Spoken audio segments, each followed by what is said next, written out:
T minus 30 seconds.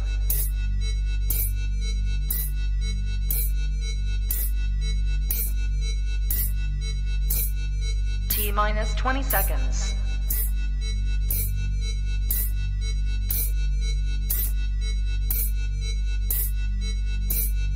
10, 9, 8, 7, 6, 5, 4, 3, 2, 1, 0.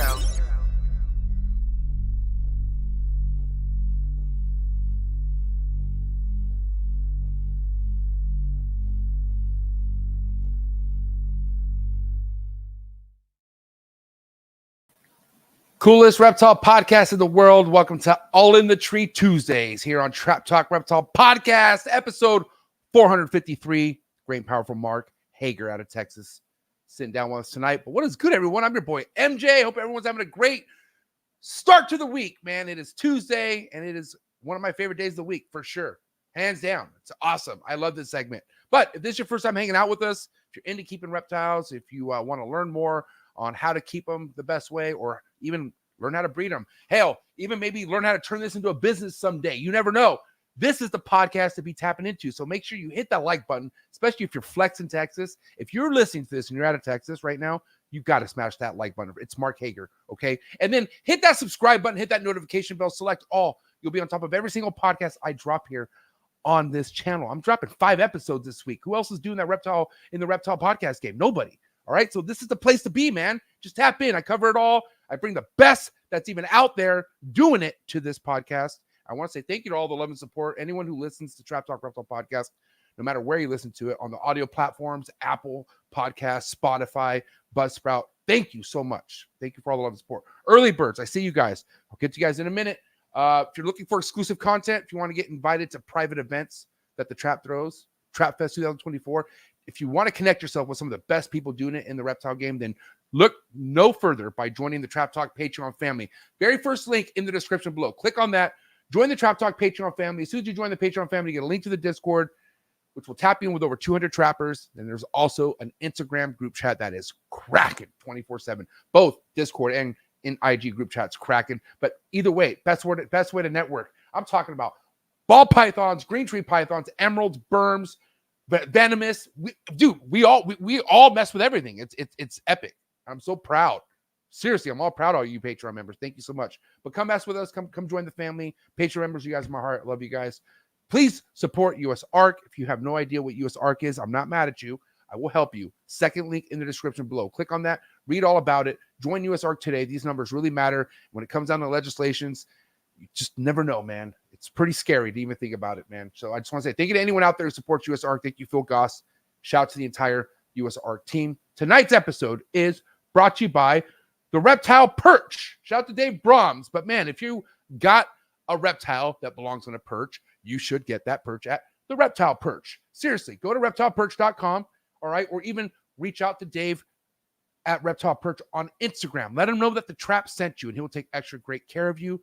But seriously, man, there's so many relevant heavy hitters in the Chondro game, Emerald Tree Boa game that use this man's product, all right?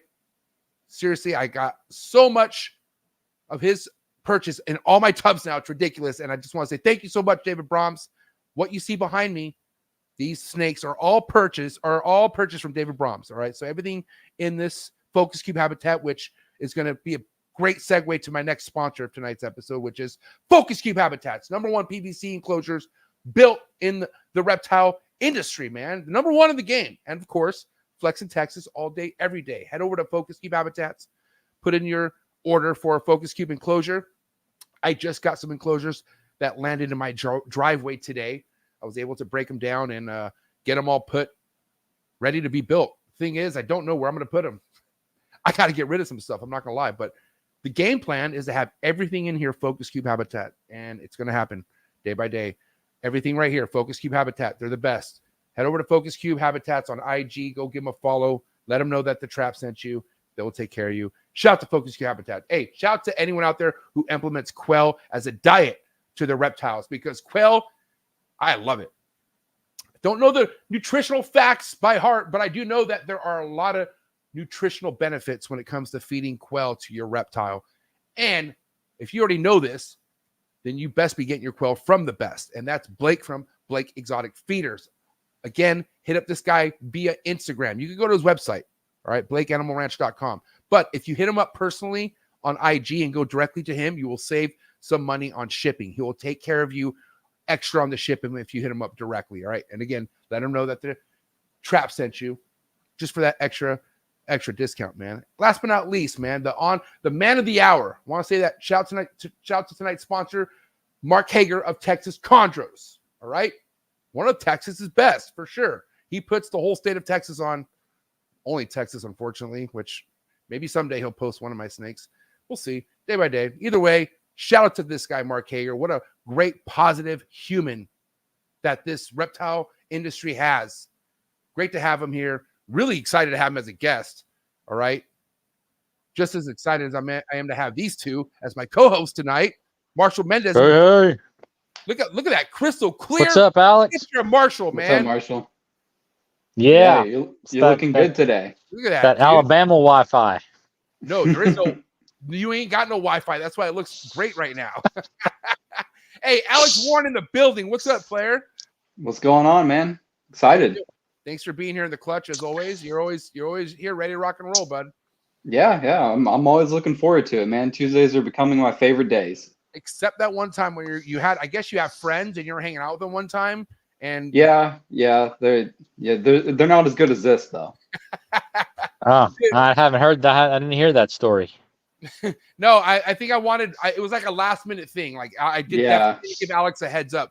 It was literally the day. It was a day of thing. I'm like, It was like the hour of. Yeah. Oh man, dude, how you guys doing though, man?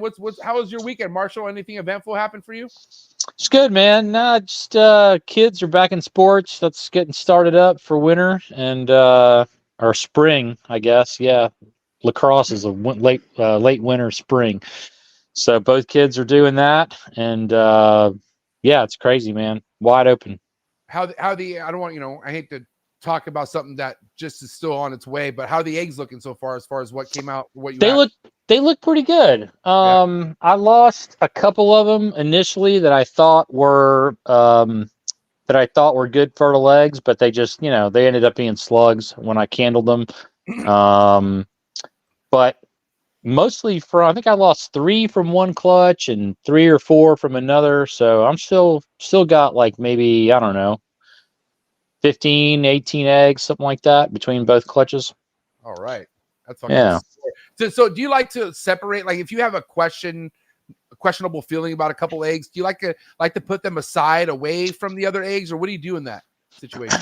No, I normally just I'd like to break them all up if I can. Luckily, both of these I got to them soon enough where they were, real easy to pull apart. And if there's any that the mom had kicked out, I'll just like mark those with an X or something. I'll still incubate them in the same box. Sometimes they're right as far as, them being bad eggs, and sometimes they're not. So, but I'll always mark them, and then, yeah, other than that, I just put them all in there and I don't candle them or anything. And then if one of them starts to smell a little funky or get a little mold on it, then I get the flashlight out and I'll candle all of them and kind of just make some notes. These don't look good. These numbers, I number them all. And then, just keep a check on those. Other than that, man, yeah, they're all together, except, by clutch.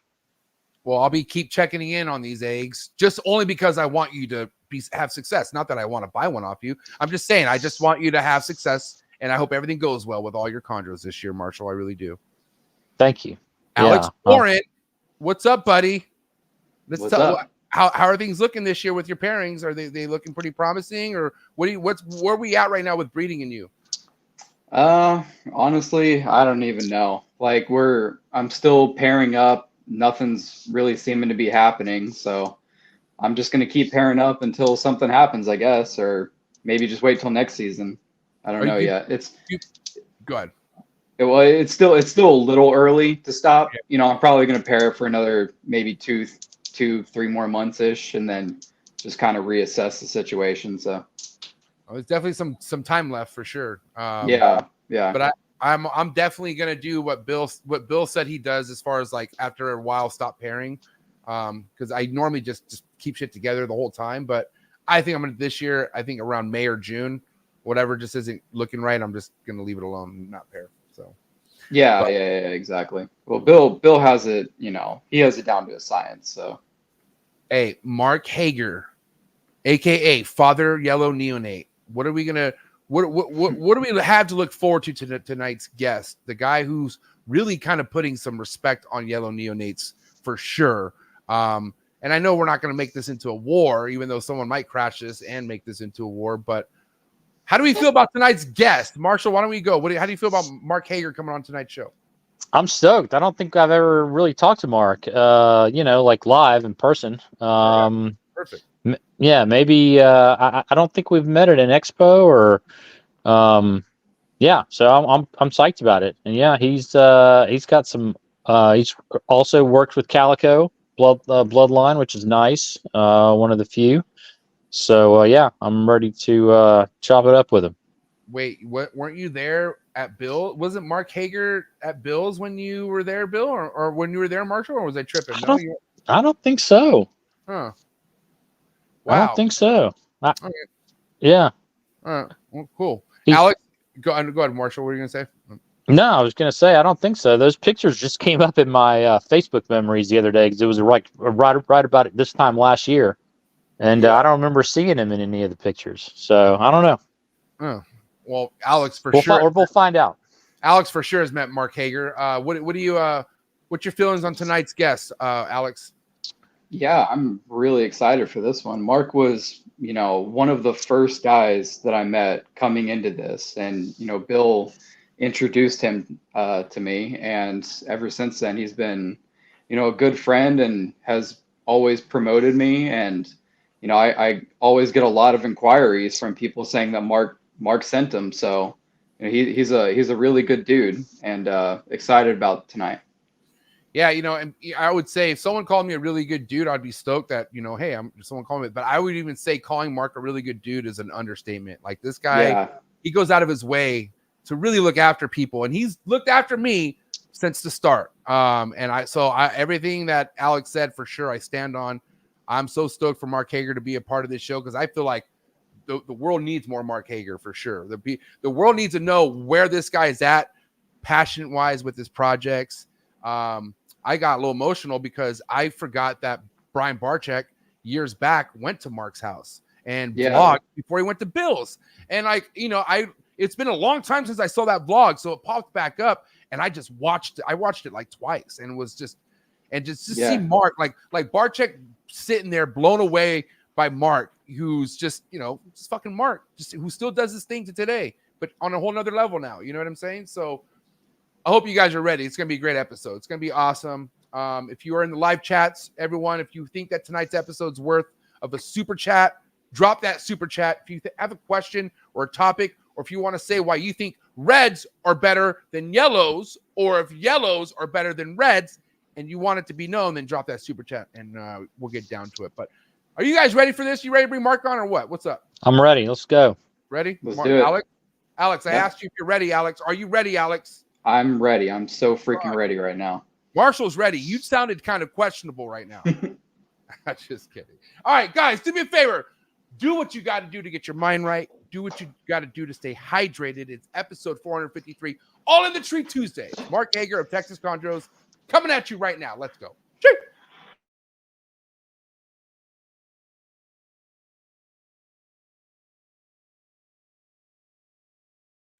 Good. You ready for do more in the future? Trap Talk podcasts? Yes. Man. Only Trap Talk. Exclusive. Yes. Exclusive. Oh. So stop calling us. Rub the spot, get the club to pop. When I come up with the crowd, God love it or not. I'm hot from the hop to the rub the spot, get the club to pop. When I come up with the rub the spot, get the club to pop. When I come up with the rub the spot, get the club to pop. When I come up with the rub the spot, get the club to pop. When I come up with everybody, we do it. Everybody, we do it.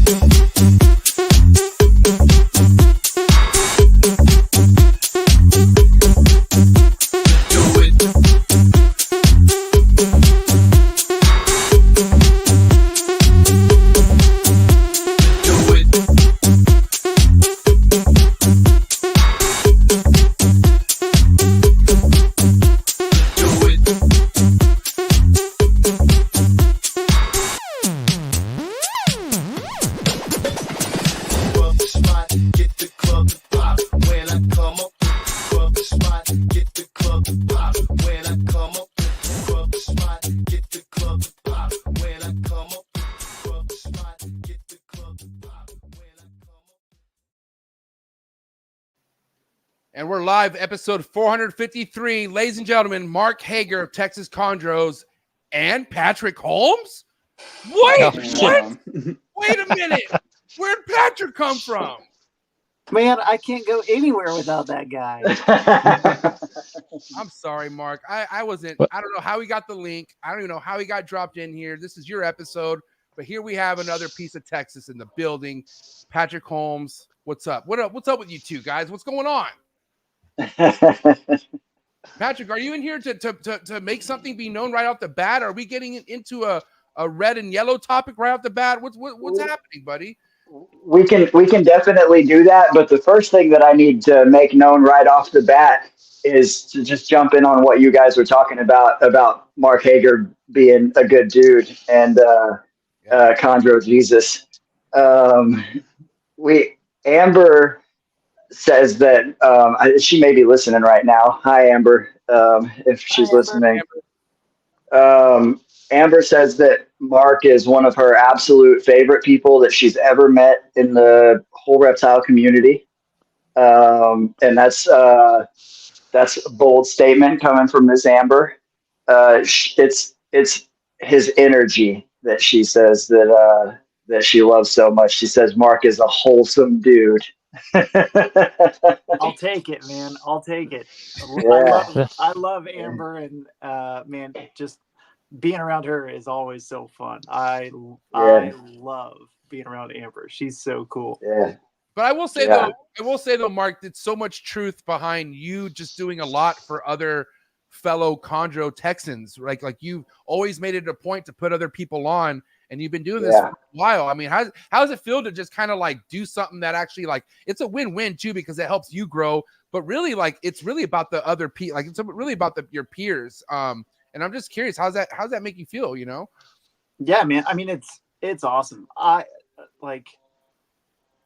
love promoting other people like that. I genuinely love it. You know, I'm a firm believer that, all ships rise with the tide.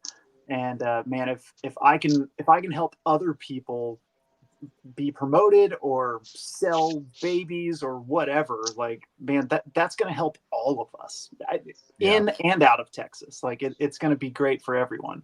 And so, man, I have a ton of people that ask me like, hey, do you have this? Do you have any babies for sale? And my first question is always, hey, what are you looking for?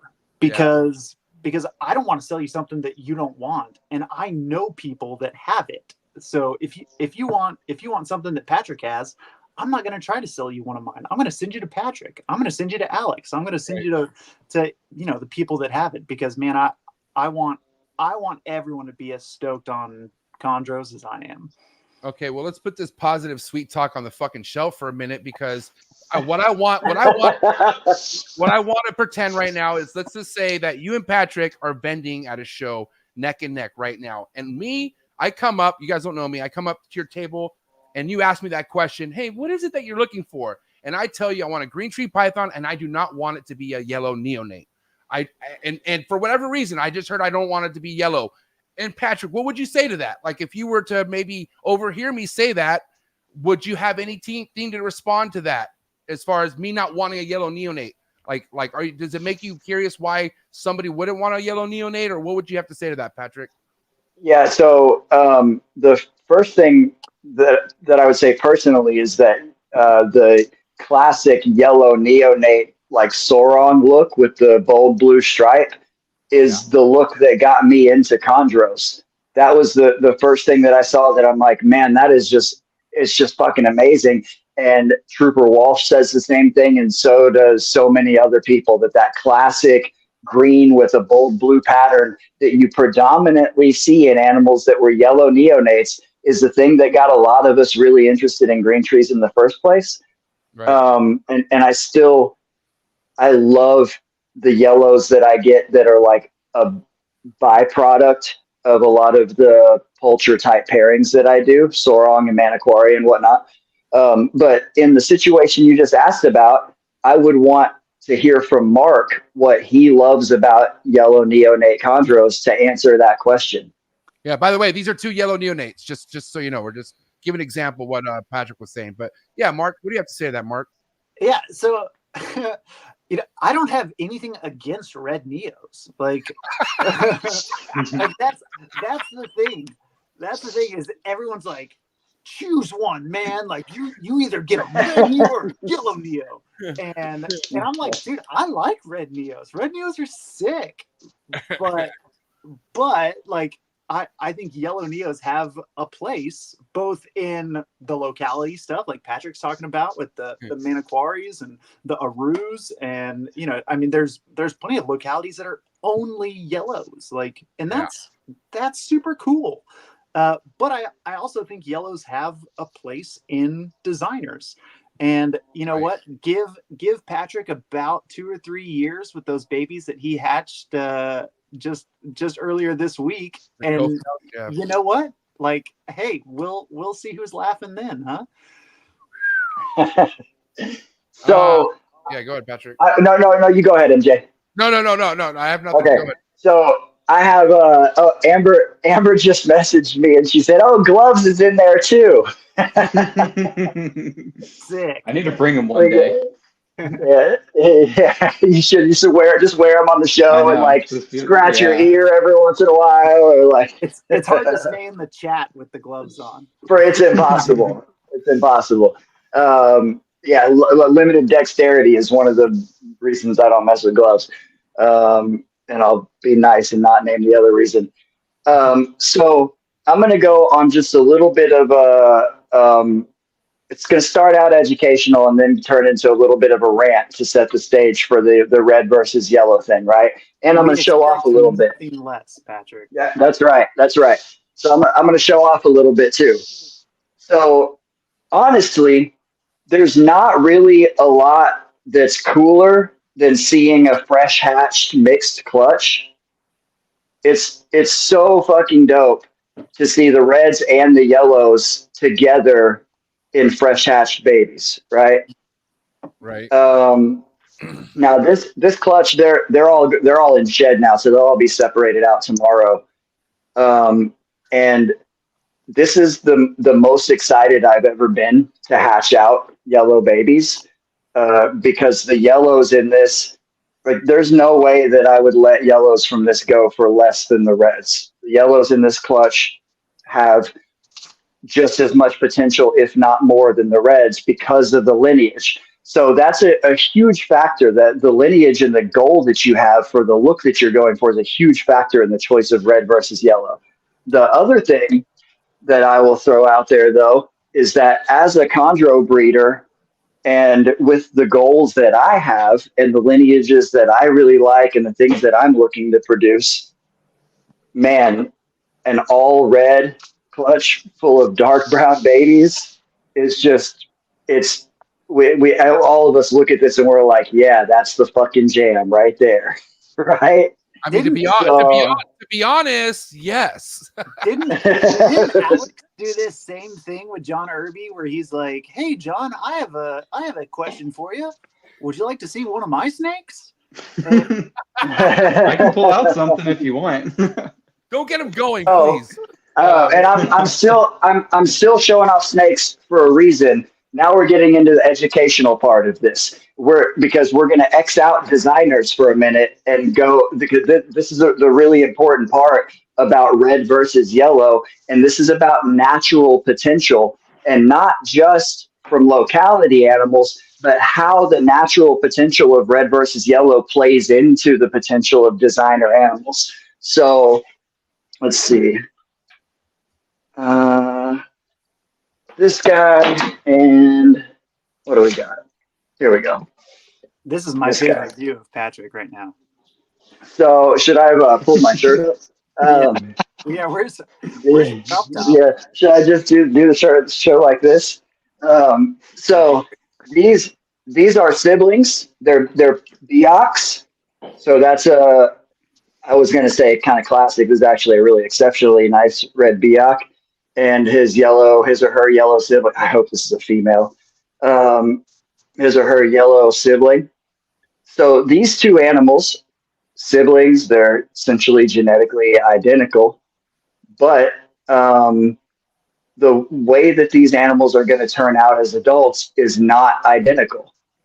This yellow baby, there's a chance that it could retain some nice yellow patches, or it could turn into a solid green animal. There's a chance that it could have some nice, there he goes, Marshall did it. Marshall. Hey, God. Hey, 26 minutes in. Let's count how many times this happens tonight. Okay?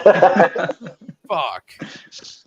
So there's a chance that yellow baby could have some like really faint, some really faint blue markings as an adult, maybe a few white scales. And there's a chance that it could go do the kind of dirty thing with age, right? Where they kind of blacken up a little bit. Deox do that. The things that it's not going to do, guaranteed that it's not going to do, are going to have black edged diamonds, which that red has a very good chance to have. The red also, in my experience, has a slightly higher chance of retaining yellow patches and a way higher chance of doing the dirty thing where it goes kind of black with age down the head and the neck. And those are some of my favorite traits. So it's about personal preference, but also what that animal has a natural capability of doing. And the reason I'm saying that is because these colors are, think of them as like a substrate, right? The neonate color, there is, in the natural form, there are just certain things that for the most part, and sometimes completely, the yellow is not capable of doing that the red can do, and vice versa. So these are also siblings. These are Maniquari Sauron crosses. So they're essentially, I don't like using the word pure, but these are pure culture type animals. Why, and Patrick, why don't you like that? Patrick, why don't you like to use the word pure? I don't like to use the word pure because, and people are going to hate on me for saying this, but if the animal's not wild caught or from like an imported gravid animal where you know that it got knocked up in the wild, the chances that the animals are actually the same locality are just not super high. It's a little different with the insular localities, and it's also a little different if you're not so stuck on the actual city names and you're looking at them regionally. So regionally, these animals are, you could possibly call them pure, except for that their mom is captive bred. So who knows what may have popped up in her lineage. If you call something pure biak, like it's really obvious when an animal is actually a biak, but there's multiple islands and like smaller localities within that, Pedido and Supiori and all that, Numfor, all biak localities. And those are really just fancy names to sell biaks. Same thing, the Aru Islands is like 71 islands or something like that. There's a whole bunch of islands in that archipelago. But I don't like the word pure because most people don't really know when they have multi-generation captive bred animals, they don't really know what the full origin of the lineage is. So does anybody know? Does anybody know the percentages of like? Okay, because my thing right now with red and yellow is like that red clutch, all red clutch that you just showed right now, Patrick. That all super dark red. Now, if we were to compare that to an all yellow neonate clutch, like, what do you say the chances of the red clutch all turning out more fucking crazier than the yellow, just because reds are more like determined to turn crazier and yellows are just kind of like they all don't turn crazy, but maybe one out of the few will? I mean, and I don't know this, Mark. I mean, I don't know if you ever had a yellow clutch, Mark, that all yellows came out insane. Because I know red clutches that's the case, but I don't know if that's the case with yellows. So that's the exact right question to answer, and that's the question that I'm about to answer, leading up to what we're talking about. What they have is a natural capability. So with this type of locality, this yellow animal is probably like the yellow is going to turn green, and the markings are going to turn blue. It's very deterministic. The only thing that's going to vary is how much yellow will it have on its sides and how bold will these blue markings be, right? That's the only difference that we might see on this animal. This guy, his red's going to turn green and his markings are going to turn blue. There's a good chance that the yellow will have bolder blue markings than this red will. the thing that's different is that the chances of this animal becoming a high blue animal, meaning that the blue actually bleeds away from the markings and turns this animal predominantly blue, are essentially 100% greater. This guy keeps striking at his brother. Essentially 100% greater than this animal turning high blue. The chances that this animal will turn actually high blue versus like hormonal blue are essentially zero. Whereas there's a decent chance with this animal because his sire was a red baby that was high blue. And with the yellow, the blue is constrained to the neonate markings in the adult coloration. Whereas with the red, it starts out constrained and then the markings can actually bleed down the sides. So that's the natural difference between a red and a yellow in locality animals. He's When you striking get in, because you're selling him short. I know, and I was hoping you would make that joke. It took 2 strikes from the yellow at the red, literally struck out the red one twice, and I think he just knows we're talking shit on yellow neos right now. So, can I rebuttal for a second? Yeah, absolutely. So I agree with most of what you're saying. I hear you. And I think the most important thing to remember, well, the like very most important thing to remember is that Patrick and I love each other very much. Yeah. We are very close. we see eye to eye on most things. But the second thing that I think is important that you said is that it depends on what people are looking for. And with the BX that you showed, the yellow and red, I would say the yellow has a much higher percentage chance of having high white, or at least more white scales than the red one does. Absolutely. I would say the yellow has more of a chance of being like mustard than the red does. And so, it's to each his own. Like, yeah, if you want a black tipped Biak, then don't get a yellow one. Absolutely don't. But there are certain traits that the yellows will have better or have a higher likelihood of going than the reds will. Wait, you said yellow neonates can't go black? Is that what you said? No, I'm not saying yellow neonates can't go black. Okay. And I have examples. I can play show and tell as well. I was going to show this right now. But what Patrick specifically was saying is that within BX, if you want a black or a BX with black tipped scales, then a red neo is the way to go, which I wholeheartedly agree. Absolutely. Now, there's no guarantee with that. Both of the BX Patrick showed are going to be just high green animals. So it's not really worth arguing on either of those because, they're all just going to turn green anyway. Right, Pat? So I know that, you just mentioned that within if you want high blue animals, right? So one, I would say yellow neos have a much higher propensity to be hormonal blue as a female. Post egg laying, post everything, and retaining that blue, which is arguably some of the greatest blue of all time. I agree 100%. Come on. Absolutely. So I do think there is a place for blue within yellow, but one of the arguments that I hear a lot, and you've said it, Dave D has said it, and I think the majority of people that go for high blue with green tree pythons would mostly agree that the blue comes from red, like that the base color is red that eventually turns blue, right? Yeah, that's kind of, I think that's a very interesting idea. Yeah.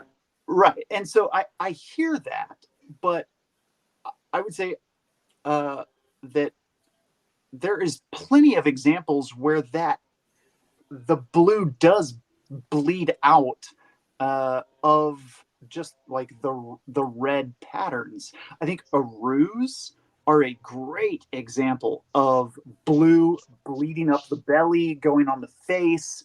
Like there's blue portholes all up and down Aru animals that don't start out as red. And so is it a different blue? Absolutely. And you know what? If you want a quick fix to a blue chondro, do it with a red Neo. Like, absolute, by all means, you want a blue snake and you want it quickly, buy a red Neo from a blue to blue designer clutch, hands down. But I don't think, okay, a person that says that they want a blue snake, I don't think they even know what kind of blue snake they want, because they could look at something like Aquaberry and be like, okay, that's the blue snake I want, but Aquaberry is a fucking yellow neonate. You know what I'm saying? So and Aquaberry is a great example. Now, a lot of Aquaberry's blue has come from like the red pattern on a yellow neonate, but there's plenty of blue on that snake. It's, we posted it today. Like the lateral blue that pops up, a lot of those like little porthole dots.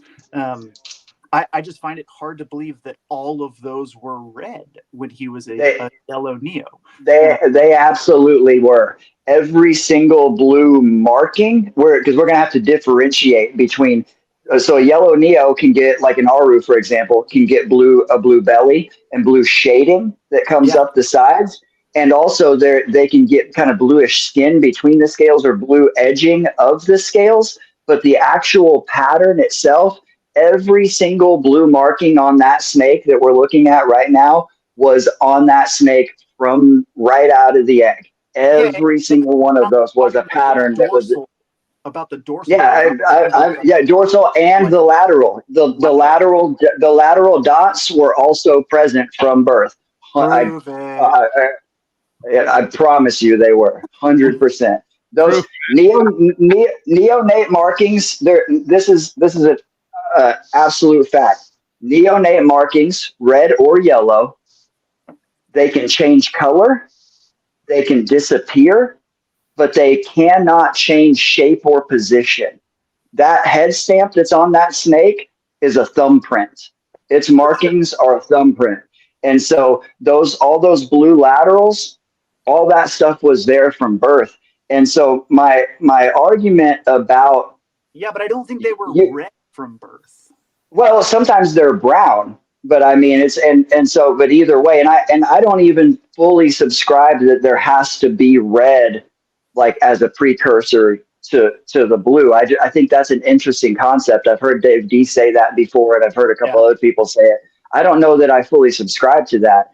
That it has to be there, because obviously if the snake, hormonal blue is a different thing. Hormonal blue is they go through a shift where for whatever reason that some part of their physiology causes them to stop expressing xanthophores, which are yellow pigmentation.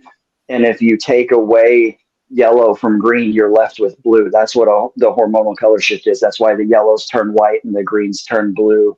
But as far as ontogenetic change, it's an interesting theory, again, that the red is like I said in the beginning, it's like a substrate for the blue. But again, there with very little exception. And look, I can pull out an exception. It's nighttime and it's an adult female. I probably shouldn't pull her out, but I have an adult female in the next room over that's actually an exception. She's wild caught, so maybe it's like UV related or whatever. But I have a yellow Neo. Yeah, I have a yellow Neo Sorong that has a blue wash down her back. That's really interesting. And I've really been, I have a couple of her babies from a red Neo male that are changing, but I've really been wanting to breed her to a really high blue snake to see if somehow that, like, her blue wash helps, like if all the babies end up with blue washes or whatever. But anyways, I'm raising up some of her babies.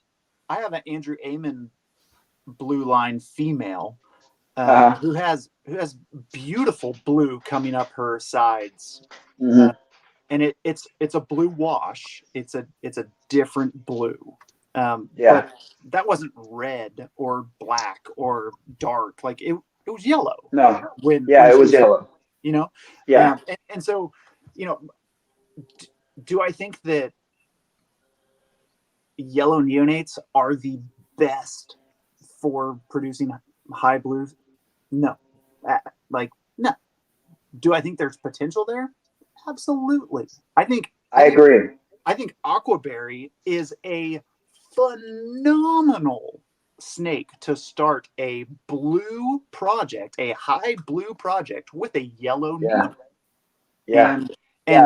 And to see where it goes. You know, there was a clutch maybe 2 years ago, I think, Laramie Reptiles, and they produced these yellow neos that had the biggest red dorsal patterns on them. And they were cyclops outcrosses. Oh my gosh! I mean, just it makes you wonder. Wow. Well, look at the Glacier or however you pronounce that line as well, and the way and the way that was achieved was that yellow Beox can have super bold patterning, but it almost always disappears. So supposedly that line originated from a Sorong to a Beox. And when you have a Sorong that has the genetic potential for the markings to be very bold blue, and then you make those markings even bigger with the genetics from the Beox, that's where some of that crazy patterning came in. And I agree that an animal like aquaberry is perfect for that type of high blue. And if we're talking about two different types of high blue, again, where it's with yellows, we're trying to expand those markings, because with the exception of some animals that for whatever reason get shading, whether it's age related, UV related, or it's locality related, because Aru can get the shading as well. With the exception of that, with yellows, we're still talking about being constrained to those markings. Our only guarantee is that the markings will turn blue. So the idea with line breeding yellow neonates to be high blue is to try to get the markings to be as big and bold as possible and as bright as possible. And aquaberry is a perfect snake for that. And Alex got an animal for me this year that has an insanely bold pattern, a yellow, that I was real hesitant to let go of. And I wanted him to have it because it's perfect for that project. And he has 2 siblings. And so no matter what sex it turns out to be, he can breed it to one of them specifically for that. But with reds, it's just a different thing. Those blue markings are not constrained to stay there. They do, but the markings themselves, the blue will bleed away from the markings and down the sides. And that's when we're talking about pulcher types. When you're talking about the ground color turning solid blue or very high blue, we see that more in the Western types. So we see like a really high or solid blue Cyclops or a Jayapura animal.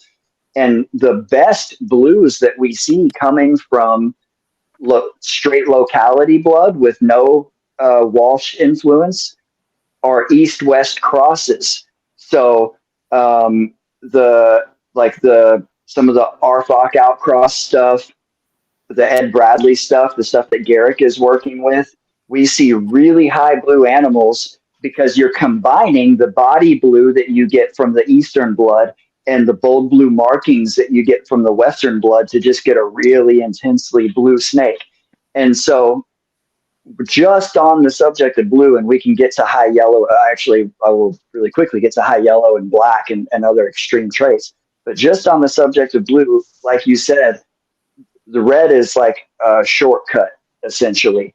Sure. And the thing is that the easiest way for me to argue this is that, with the exception of flukes, it would take many, many generations to turn a yellow neonate into a predominantly blue animal by selectively breeding for bold markings. Whereas solid blue snakes come right out of the jungle that were red neonates, ontogenetic blue, true blue snakes that were red neonates. They just start that way. So they already have the genetic potential, don't have to line breed for it.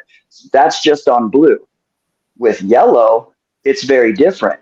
And this goes right back to, it seems like these snakes are born genetically with a substrate, so to speak, to have a higher propensity towards that extreme trait. So it's the opposite with yellows. Yellow neonates have this an easier route to becoming high yellow. And I've heard this argument from quite a few people. David Brahms has argued this, and a lot of people make this argument about when they say that, oh, well, all the extreme traits that you see in the like calico and blue line is because Trooper Walsh liked red babies and he just bred for reds and reds were more popular and people kept breeding for that. Yes, but that's also bullshit. It's because these animals already had an easier route to the blue and the black and the extreme traits. And that's one of the reasons that people chose those babies, because of that ability, and kept line breeding for it to increase it. But with high yellow, while we do see lots of red neonates that go high yellow, it's a much easier route to get there with animals that were yellows. And it was an easier route for black, but MARC is working with stuff that that stems back to the Rob Worrell was one of the first people to start putting out animals that developed and retained significant amounts of black from yellow neos. Then John Leckie went on to keep working with that stuff, and John is doing crazy stuff with blacks on yellows, and now MARC is doing it too. Like, that animal right there is an extremely high black animal for its age. We see lots and lots of black chondros being posted. Very few of them are more than 18 months old. The most famous picture of Versace, how old was Versace, Marshall, in that picture where he's all orange and black, the one that everybody loves of him? 3 or something like that? 2.5? Yeah, probably. Yeah. 2003-ish. Yeah.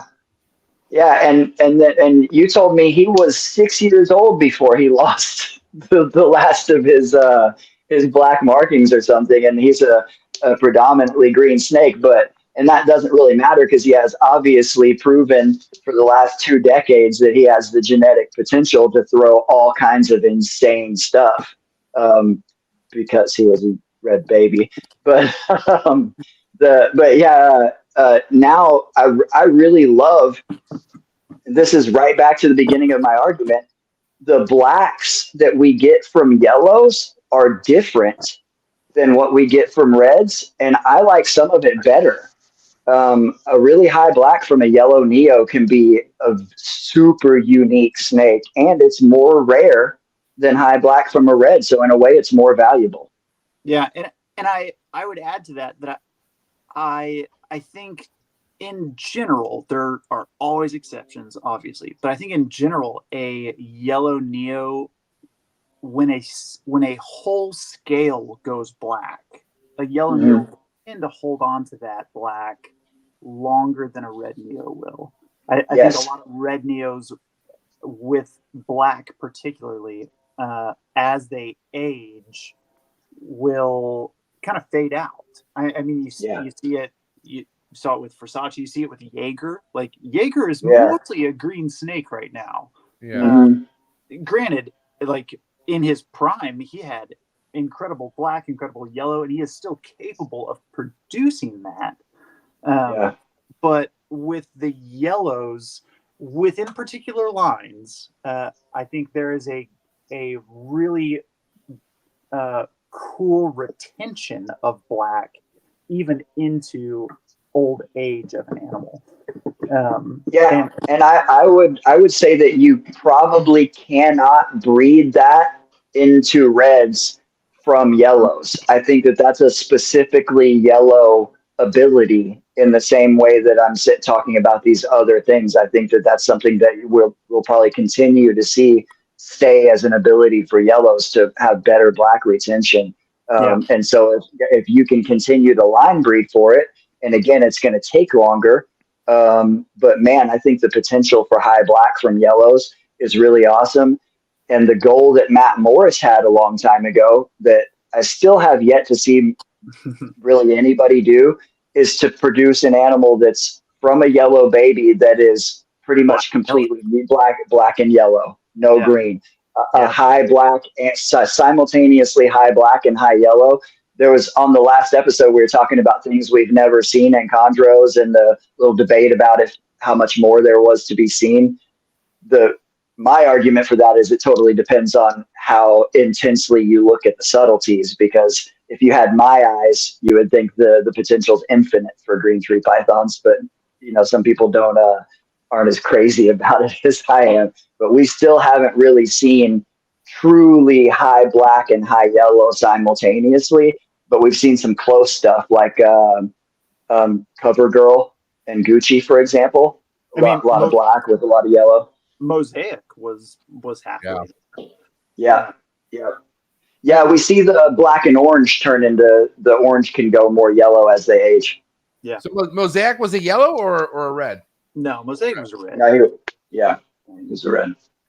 Now, I mean, was he a Dom red? Yeah, go ahead. Yeah, he was Dom red. Okay, so like whenever he bred it to that Aru, then all of them came out red. Yes.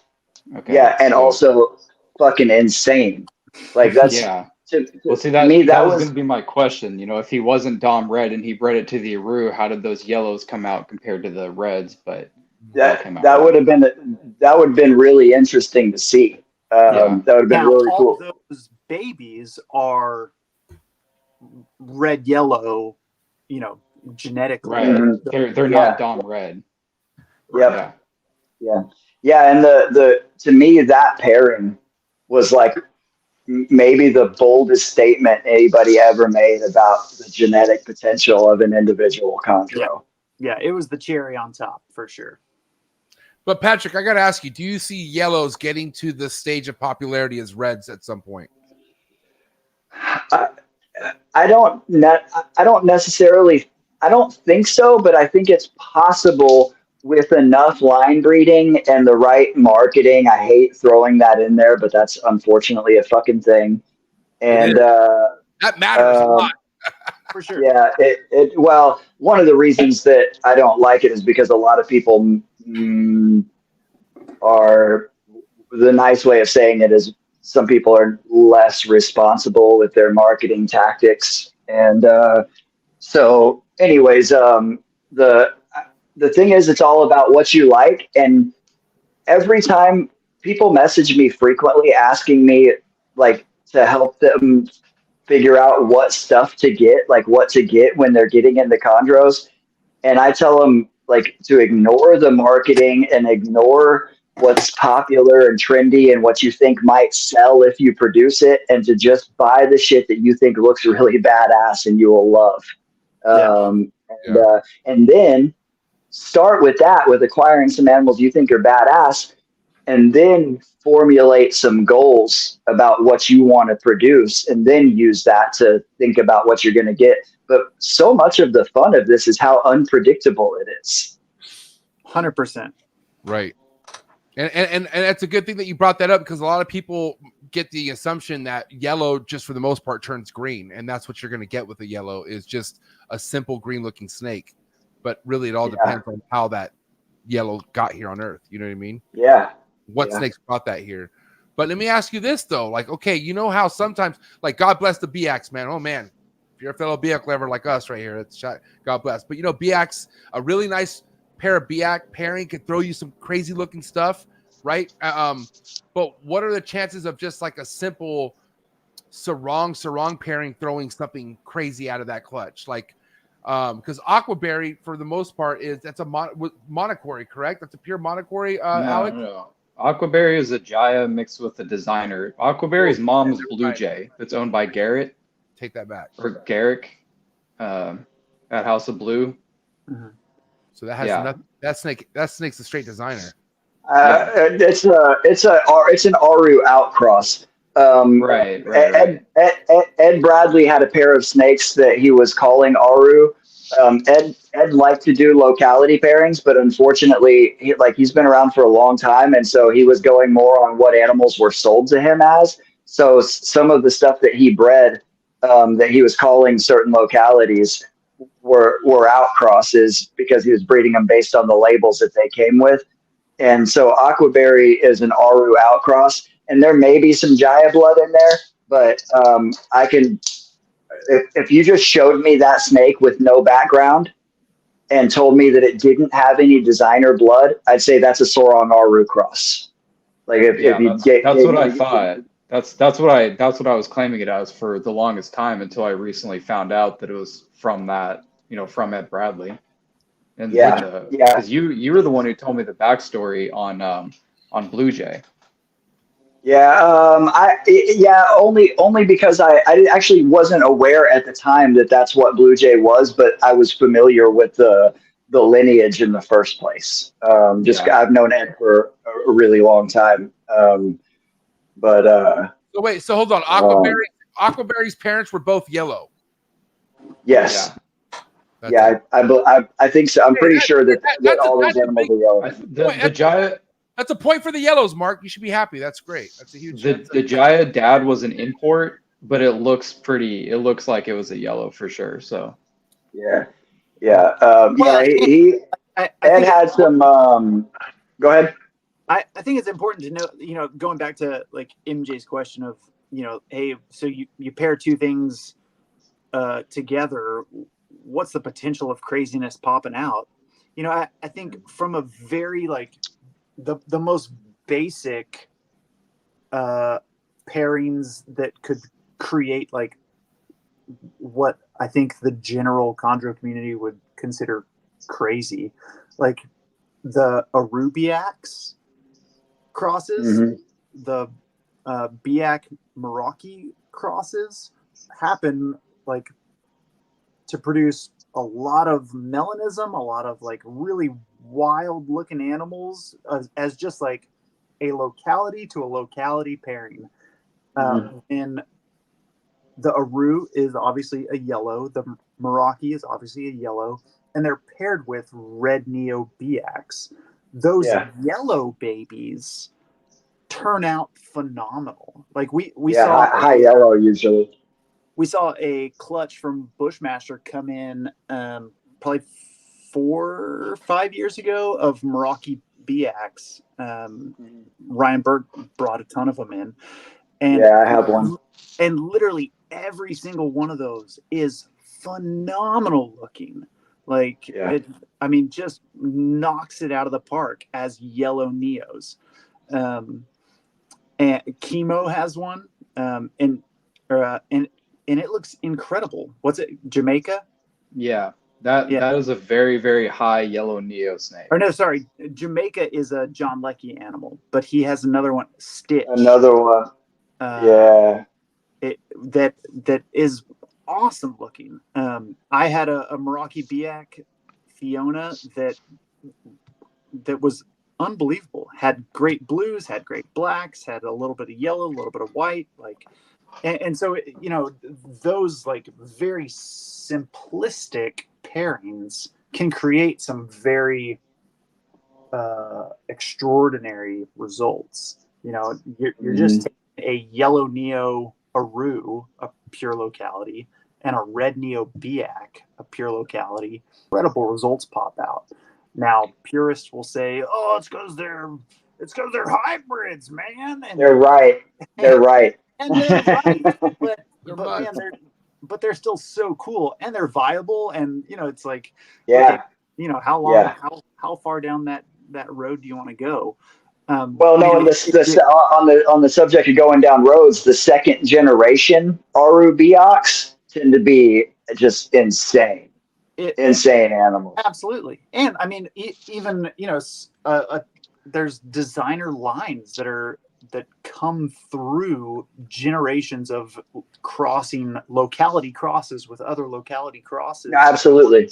To produce a look that transcends a locality, you know, and, Sure. and that's how it happens. So, Well, I think that the potential from those, I'm not a fan of southern outcrosses just personally, but the potential from crossing to a Maroke or to an Aru, it seems like, and maybe I'm wrong about this, but it seems like going back to the thing about neonate colors being a substrate, is that the reduced patterning that you get from Aru outcrosses and some Maroke outcrosses lays a foundation, so to speak, for extreme ground color. Because we don't see, when you do those crosses, you don't necessarily see a lot of the markings doing crazy stuff. You see extreme ground color, lots of black or lots of yellow coming out of the ground color. Versace was, you know, from the famous Maroke outcross clutch. You know, there's those animals from that clutch, in addition to being het albino, animals from that clutch went on to produce insane black stuff. I mean, some of the best high blacks, and because of the introduction of the Walsh blood into their blacks that were also high blue. But you can, the thing about those outcrosses is, I don't have anything against the Aru outcrosses. It's just not my jam. But you can breed a red Neo Biak to literally anything and get crazy results. But to answer MJ's question, if you breed two yellow Neo Sorongs together, you're going to get a whole clutch of yellow Neo Sorongs. And their only difference between those animals is going to be how bold and busy is their pattern and how bright blue does that pattern turn into adulthood. There is nothing else that's going to happen there. If you have a red Neo Sorong, there's a chance that some of those reds might turn high blue because we see that in the wild. But that takes that all the way back to the beginning argument, where on the designer stuff, go ahead. I have three things. One, did you just see Ryan Young's comment about Meraki? The reason we don't have nice Merakis is this garbage outcrossing. Relax, Ryan. Hey, Ryan. Deep breath, buddy. Deep Brilliant. breath. Wonderful. The reason we don't have nice Merokis is because nobody's really importing them anymore. And I'm sorry, Ryan Young, but those fucking white stripes disappear when you captive breed them.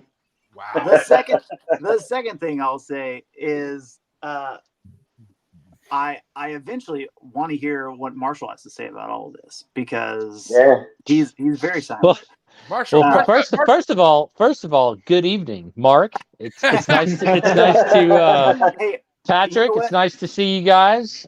Clearly, I didn't have my arguments ready for just to launch into the red versus yellow. Well, Marshall, you just don't know that when you talk to Patrick, you have to interrupt. You have to, yeah. And You do have to interrupt me. That's just not in your nature, man. I was thinking, I was like, I wonder if Marshall's gonna get anything in tonight. No, Mark knows, because we talk to each other in person like this too.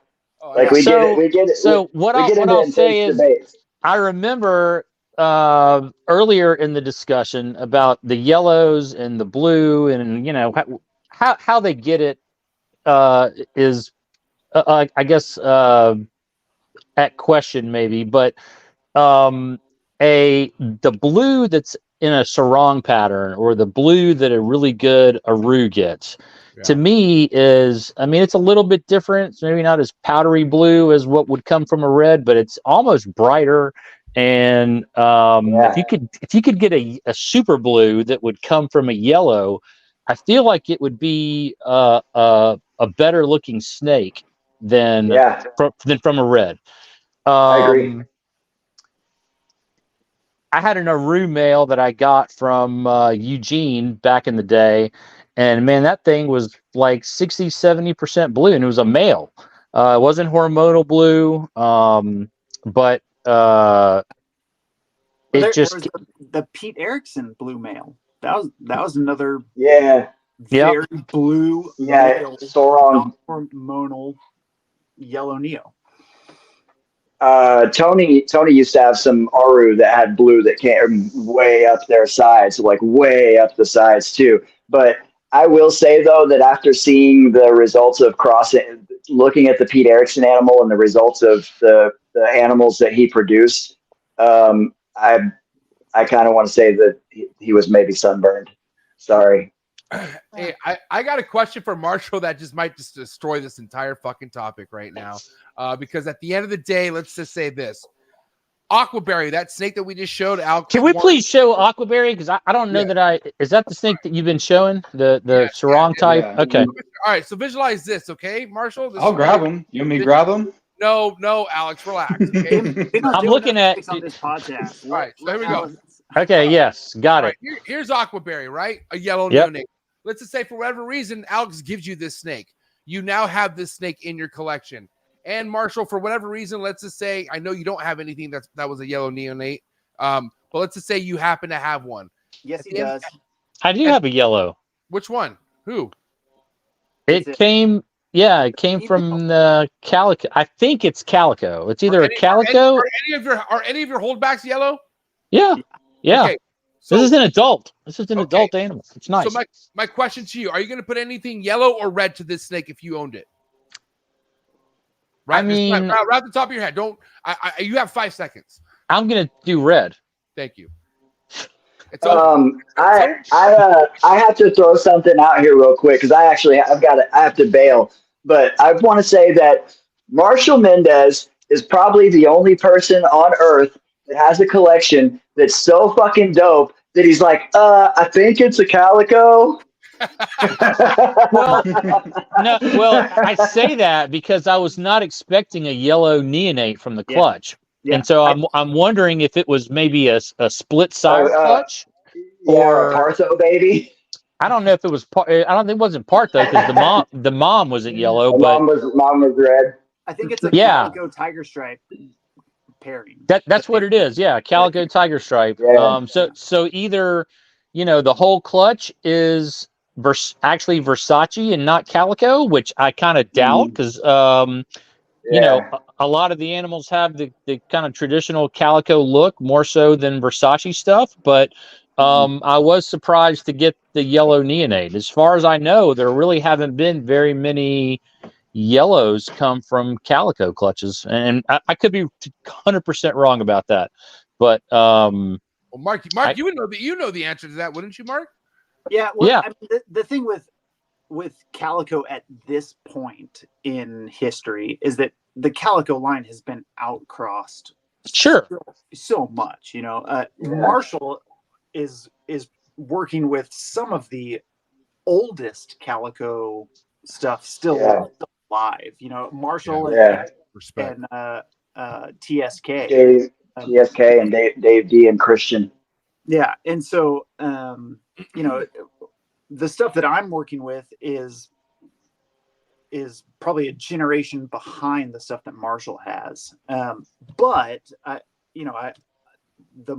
the female that Marshall is talking about, the adult yellow neo female, that I think I reached out to Marshall about 2 or 3 years ago and was like, "Hey, what are you going to do with that yellow neo? You need to send it my way."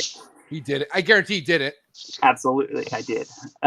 You got that snake? No. I was hounding Marshall about it. Yeah, but he didn't give it up. He didn't give it up. He didn't give it up. Marshall doesn't give up any snakes. No, he doesn't. No, I'm convinced he doesn't sell anything. But it's a gorgeous. Just pythons. It's got melanism on it. It's got some blue. It's a gorgeous green, and it as a yellow neo of. It's a really good looking snake. Yeah, I mean, and when you can tell that when she's gravid, she's going to go hormonal blue, like a mofo. How big is that snake? How big is that she's on my Instagram. You can pull her up. I posted her, I don't know, somewhat recently in the last couple months for sure. Probably a month ago, because I was thinking about that snake that morning. And then Marshall posted it like later that day, and I was like, "Dude, I was just wondering what happened to this snake." Mark's like stalker status on this snake, bro. Dude, holy shit! Keep going, keep going down, keep going. I do the same thing. I stalk people's snakes on the internet. Yeah, Damn. if you're not keeping them All right, mental stop right there. Hold on The here. one in the middle, in maybe. the middle. Yeah, I don't. No, Nope. that's not her. Yeah, no, Not keep going. Keep going down. It's not too far. Right there. Maybe Look there in the all the middle. way to the left. All the way to the left. Yeah, that one. Yeah. Nice. Hey, look at that. That's a yellow Neo. That's sick. That's pretty nice. I wonder, does she have that that Sorong female in her pedigree that you used to have, Marshall? I don't think so. I have to look it Okay. up, but she's Yeah. she's tiger stripe calico. So her Yeah. parents Yeah. were a tiger. Well, her parents were tiger stripe. The mom was tiger stripe Biak. That I got a pair of females from Chris Haight, and then the dad was oh God, what was the dad? It was like I'd have to look it up, but I'm pretty sure it's Calico Daydream by Yeah, you're correct. yeah. I can't remember the exact pairing actually, but Calico Daydream was my Calico Daydream holdback, the one male that I had Yeah. that died right after this clutch. I think was the sire. So Marshall's one of those great examples where like the people who follow him know his shit better than he does. For sure. 100%. But that's a sign of respect though at the same time. Marshall's a busy guy. Like he ain't got time to just sit here and geek out all day. You know what I mean? He's fucking runs all this shit. But hey Patrick, you probably have to head out, right? So why don't you enjoy Yeah, man. Hey, I appreciate you having me on, and I love all of you guys. And I will always keep red and yellow baby chondros, and because they are both fucking amazing. But And Patrick, why not keep yellow and red? Why has it got to be red and yellow? Yeah, Pat. because I'm biased, I'm racist. Y'all gonna cancel me for that shit. I can attest that Marshall does occasionally sell chondros because I used to have a female sibling to Jaeger, and Bill still has Jaeger, and Marshall produced both of those. And I currently have two of Versace's daughters from different clutches. So Marshall does. It maybe has been 100 years since he did it because these girls are older, but he does sell Because he's chondros on old. Because occasion. he's an old motherfucker. I'm saying pre 2019 he has not sold shit. That's what I'm saying for sure. Just ball pythons. Yep. Yeah. And good luck. Anyways, Patrick, have a good night. Give it up, Patrick Holmes, ladies and gentlemen. See you, Later, guys. Later, Patrick. Have a good one, man. Wow, sorry guys. Fuck Patrick. Fuck the Patrick show. Dude, you should have known. You Dude, should he have bullied known. me, bro. Like he told, like, what do you want me to do? He got all fucking prison storied on me, and I got scared. I was like, hey, you can crash on it. I don't care. And You gotta interrupt Patrick. He'll rant. So going back to the intro, yes. Marshall, you and I have never met. I didn't think so. Yeah. It's a pleasure to meet. And Yeah. Likewise. virtually. But yeah, I have been stalking your yellow Neo snakes for a while. And I had a Marshall Mendez production. I had a I think it was a grandson of Versace, or maybe a son of Versace. Okay. For a little while, and he ended up rolling with cancer. Unfortunately, never got a clutch out of him, but big fan. I wonder if yellows are Nice. Well, I wonder if yellows are more prone to cancer than red. probably. They probably are. I don't know. Yeah. But The evidence suggests it. So go ahead, Marshall. Yeah, no. Versace obviously he's been around for a long time. So anything that I have sold in the wild, I did used to sell a bunch of chondros, but there's a very good chance he was the sire. Yeah, because since 2013, when I produced the first albino, everything's been kind of focused around that, and he's obviously the center. So I've used him as the male at every opportunity. The one exception is this calico male that I think is the dad of the yellow snake that you like. Yeah. Well, if it were me, not telling you what to do, but if it were me with that yellow neo female, I would try and get some black pearl into it, or some John Leckie blood. See what you can push. Push the boundaries, Marshall. Be a rebel. So Black Pearl. That's what. Is that Rob Whirl? Is that a Rob Whirl line? That is. Yeah. Okay. Is that dude still out there? Just curious. We should get him on the show sometime. Yeah, I really want to. I'm really be down. I mean, it's been a while since I've really found out how he is. But he's been doing this like longer than me, like way long. I don't know about way longer, but several years. Yeah, several years before me. Is credited with like discovering the period from ovulation to egg deposition with green. Yeah, 40 days. Yeah. So he had bred a handful of times and was like, hey, these females are all laying on pretty much like day 48, day 50. And that's 50. Okay. Yeah, citizen science. But Rob Worrell is kind of the dude that brought it forward. And I've talked to Rob on the phone a handful of times way back when. And I saw him pop up on Facebook the other day, like for the first time in like 5 years. He'd be like commented on something or something. Too. Yeah, it was super random because he's one of the first Chondro guys I started following, but then also noticed I'm like, oh, this guy likes to speak his mind and he don't mind going at it with some people, and that's my kind. No, him and I go at it all the time, but it's like I love it. But yeah, it's all in good fun. One thing I noticed, so his profile pic at the time, or might still be, was a yellow neonate. Like he was rocking the yellow, and that's not too people rock yellow, so that's cool, And Rob, a couple of Rob's lines are like very yellow neo focused. His Black Pearl stuff. Black Pearl. I was gonna say Black Pearl. Is that on the internet? I'm curious what that snake looks like. Is a snake named Black Pearl? Is that what it is? Yeah. So there was a snake that was like the predominant Black Pearl male, and I don't know if it was named Black Pearl or if that's what he called the clutch of babies, was the Black Pearl clutch, because they did like all produce like high black yellow neos. He had a bunch of cool lines. He had that. He had, I think, the baby doll line. He had the glowworms. Yeah.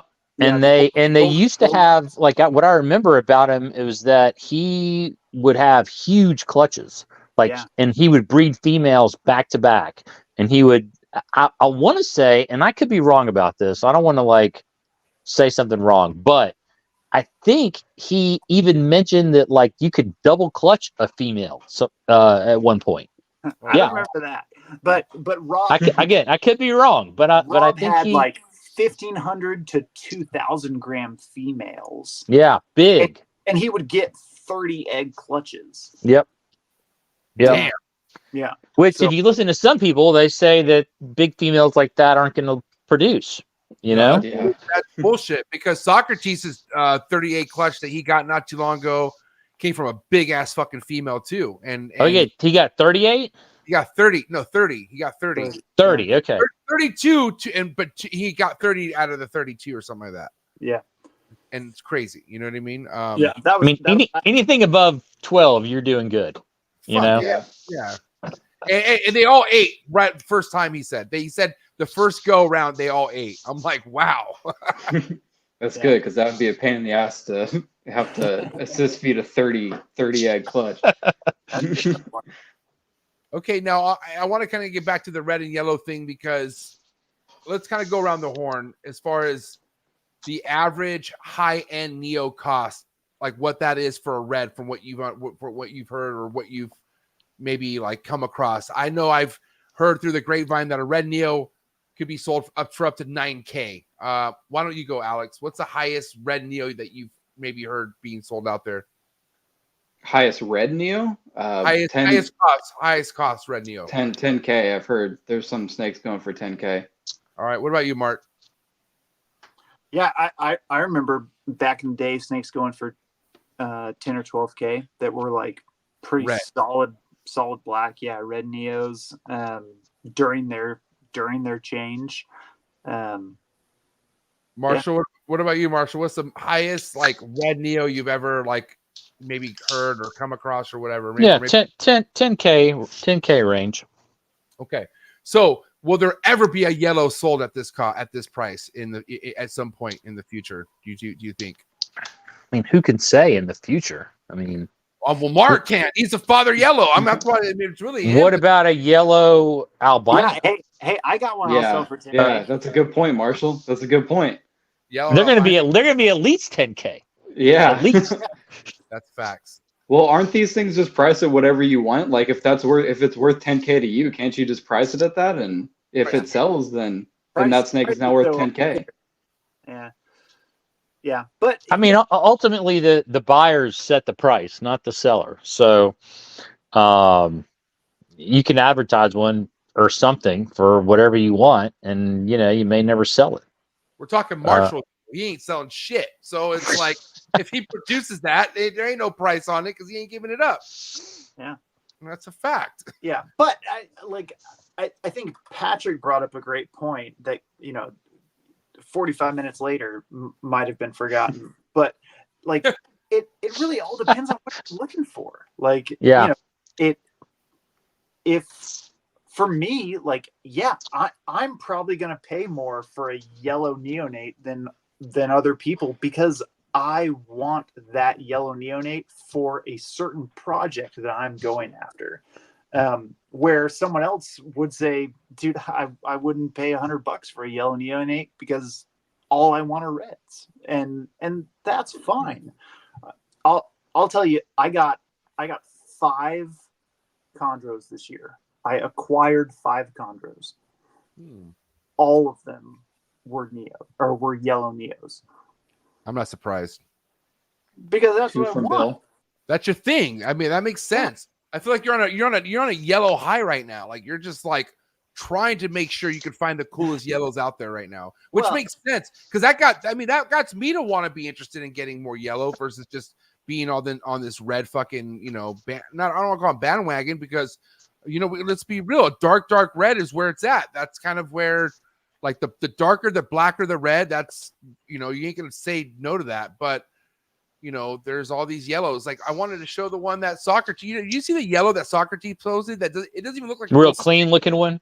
It looks like a toy. Like I can't believe how ridiculous that snake. I'm gonna pull it up right now, but I'm real curious where the hell that snake's headed. Like yeah, that one's super cool looking. I mean, I've never seen a yellow like this in my entire life. As far as like the way it just doesn't look real. Like it's so clean. Like it's so. Yeah. Clean. It's almost patternless, but then it has this bold dorsal pattern. It's super cool. Yeah, doesn't have a bunch of the noise that some most of them have along the sides and look at this even the head. Look at this one, man. Yeah, and so that's the thing is like, man,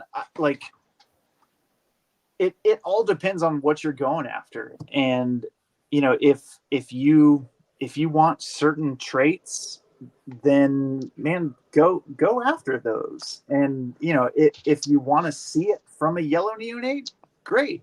Like Marshall said, man, there are yellow neos. There is a blue that yellow neos have that is, in my opinion, I think it's even better than a lot of the red neo blue that you get. It's brighter. It's a brighter, more it's more turquoisey. It's an electric blue. It's a very, very vibrant blue.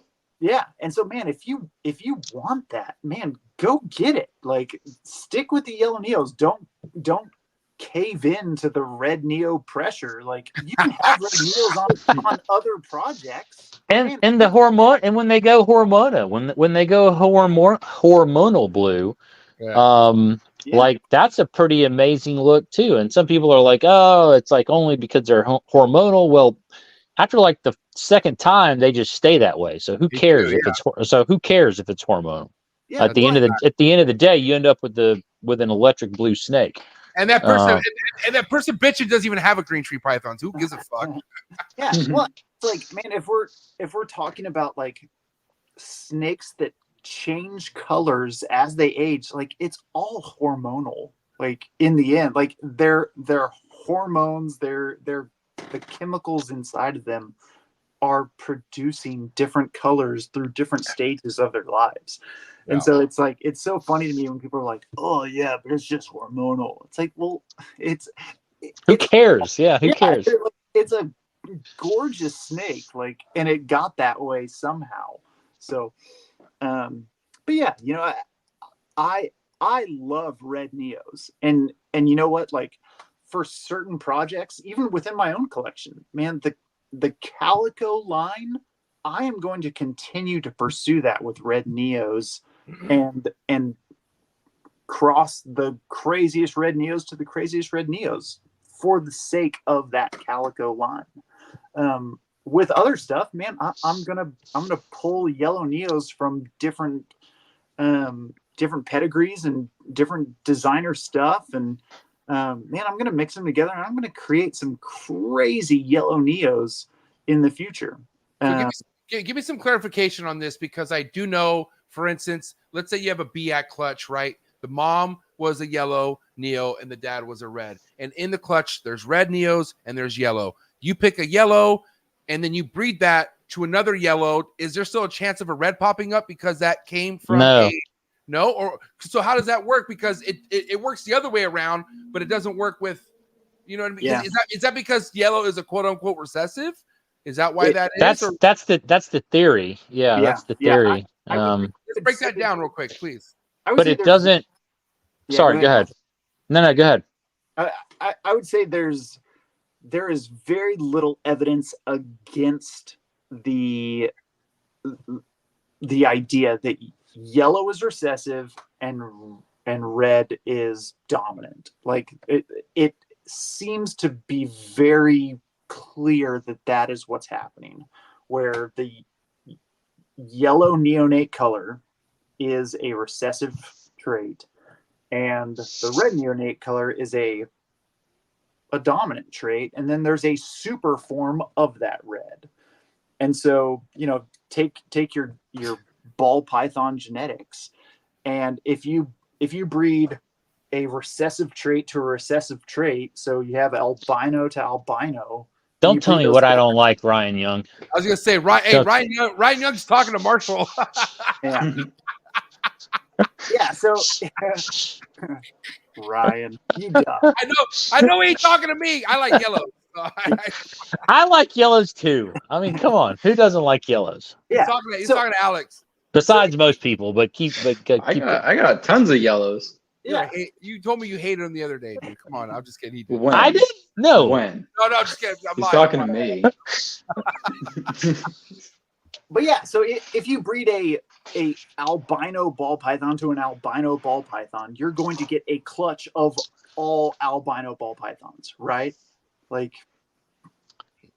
that's how it works. I've only heard of like one anecdotal occurrence of a pair of yellows producing a red, and really? Yeah, I mean, I don't put much stock in it. Yeah. But there was a guy. I mean, you've been around for a long time. You were. I'm trying to remember, like what Chondro Web days or for sure MVF days. I came just after Chondro Web. I think Chondro Web was on its way out as I came. And I was in pretty early on in the MVF. Okay. And I think I remember whispers of this, like, mysterious. Yeah, it was Michael Hance. If you remember that name, he's the one that that always said he got red neonates from pairing two yellows. Yeah, and he's a credible guy. Like I don't doubt his credibility at all. Yeah, but I think it's possible. I do think it's possible. I don't question the credibility, but I would say, like, man, I feel like I remember him dealing with some wild caught individuals, like some expert animals that, you know what, they come in as subadults or adults and you look at them, They and look yellow, but they're a red neo. Yeah. especially with BX. Yeah. 100%. Yeah. Oh, big time. Where you're like, man, my best guess is this was a red neo, but Yeah. really it was a yellow. And I have a snake that, you know, I'll toot my own horn a little bit, that I posted. It was probably 2 or 3 years old at the time, so it was like really vibrant. And I posted just a picture of its dorsal pattern, and I said, "Hey, tell me if this was a yellow neo or a red neo." And Marshall adamantly said that is a red neo, 100%, no questions asked. Like, don't let him lie to you. That is a red neo. And it was a yellow. And it just had these like open diamonds on its back where there was space in the middle of them. And so, you know, it's like we can, especially with wild caught animals, we can speculate and say, Yeah. man, it just looks like a red neo, when in reality it could be yellow. And if you breed it to another yellow, you're going to get all yellows, or vice versa. And so it is a very tricky thing. But I feel like from all like credible captive bred, you know, where we can be 100% certain of the neonate color, it seems to be pretty clear that yellow is recessive, red is dominant. And if you breed 2 yellows together, you're going to get all yellows. If you breed a red to a yellow, you're going to get a mix of red and yellows. And if you breed a super red, a dominant, like capital R to capital R red to anything, you're going to get all reds. And did you say red to red as one of your combinations? Because that can yield yellows as well. Yeah. Red to red would be, you know, if you have a RY, Right.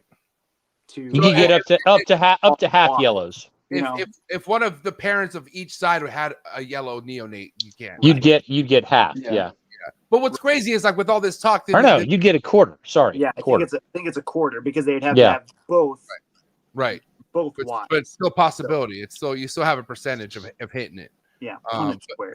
Well, what's crazy is like then you have super reds, right? These super dominant reds where no matter what it is, it just gets the whole clutch, nothing but reds. You know? It's kind of like a super leopard ball python, where they don't look any different than a normal leopard, but they only produce leopards. So because you can't tell a super red neonate by looking at it. Right. Yeah, you have to prove it out. Right. Marshall, would you say that you've produced too many yellows to count at this point? Like have you produced that many yellow neonates throughout your career, you would say?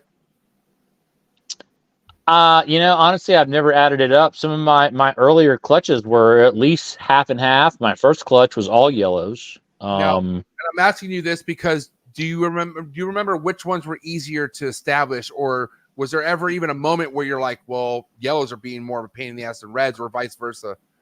That you can remember. I would say, just, you know, off the cuff, that it seems to be yellows are harder. Especially when you're talking about Aru babies. They have a reputation for being, you know, notoriously difficult to get started, and that's been my experience with them. I've only done one pure Aru to Aru pairing, and it was all yellow babies, of course, and it was like 22 babies or something like that. We ended up with did it with my buddy Antoine from New York. And they were all, out of the 22, we might have got like half of them established, just because they were, you know, so hard. Now, Mark, before you speak on that, Mark, I will tell you I've heard this before too.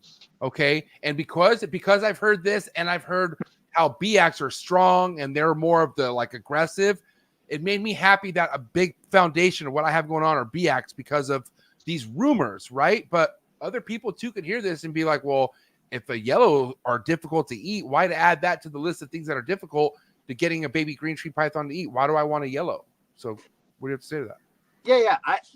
I think it's so over the years, I think there have been some just some claims that like certain localities are more difficult to establish. A ruse being one of them because they're relatively docile and shy. Kofi owls being one of them because they're relatively docile and shy. And you know, you've talked about it a number of times on this show where a runner is one thing, but a shy baby is a totally different one, and one that just tucks its head and doesn't want to do anything. Like, man, that's a really hard baby to establish. And kind of the stereotype of arus and Kofi owls and maybe even Meraki's is that they are a gentler disposition naturally, and because of that, produce relatively shy babies. And I think some of that is probably founded on some type of truth. I think a lot of it is, just it's just the nature of hatching green tree pythons. Like, man, there's red neos that are hard to establish. There's yellow neos that are hard to establish. And man, I've had yellow neo BX that all ate first time, like one of the easiest clutches I've ever had. Right. And I've had red neos that were, unbelievable out of the egg. Just, super hard to establish, took forever to get them feeding, and vice versa, back and forth. And so I think to label one color or even one locality as more difficult than others, it just seems a little short-sighted, where it's like, okay, so you had one or two clutches of this certain locality that might have been difficult, but that's not a very big sample size, I mean, a guy like Ryan Young, who's been working with Aru localities for years, I would love to hear what his experience is in. He said they're a pain in the ass. He said it multiple times. and so maybe that has some weight to it. That seems to be just with the Aru locality, though, from what I've heard. But, I don't know. I guess he just chimed in and said, "I've had a couple of Aru babies, and they are not tough." What? And he also said there's no super form of red. Ryan, excuse you. What are you talking about, bro? All he does is bust my bubble all the time, bro. Jeez. There is super. So what do you call it then? It's either het for yellow or so. What do you call if there's he's saying that it could be that if it's like if it's not het for yellow. Let's think about this for a minute. Yeah. So if it's red, there's nothing but red lineage in its blood, is what he's saying. There's no yellow het for anything in it. Maybe that's what he means. Or maybe he's saying that red is also a recessive. Well, no. What's the thing with ball pythons where it's like codom, where it's like, but if where that's not a real thing, but we call it codom, it's incomplete dominant. Incomplete dominant. That's where it's like, but still though, even if you have a super, like the example I used earlier, a super leopard, it looks the same as a normal leopard, but when you breed it, it's only going to produce leopard. So he's saying that there is if I'm understanding him correctly, he's saying that a super red is not het for yellow. He's acting like a non-ball python guy right insinuating it's well in the mutation. Okay. I mean, that would be true, that if it had two red genes on either side, then it isn't het for yellow. I would agree with that. But you know what? That's probably that's true. That we discussed with Ryan Young. We should have brought Ryan on. Super red. It's red dom. He's just saying that it's red, that they're all red, that yellow is the only mutation, basically, or yellow is the mutation. So they're all red unless they have the yellow gene mutation.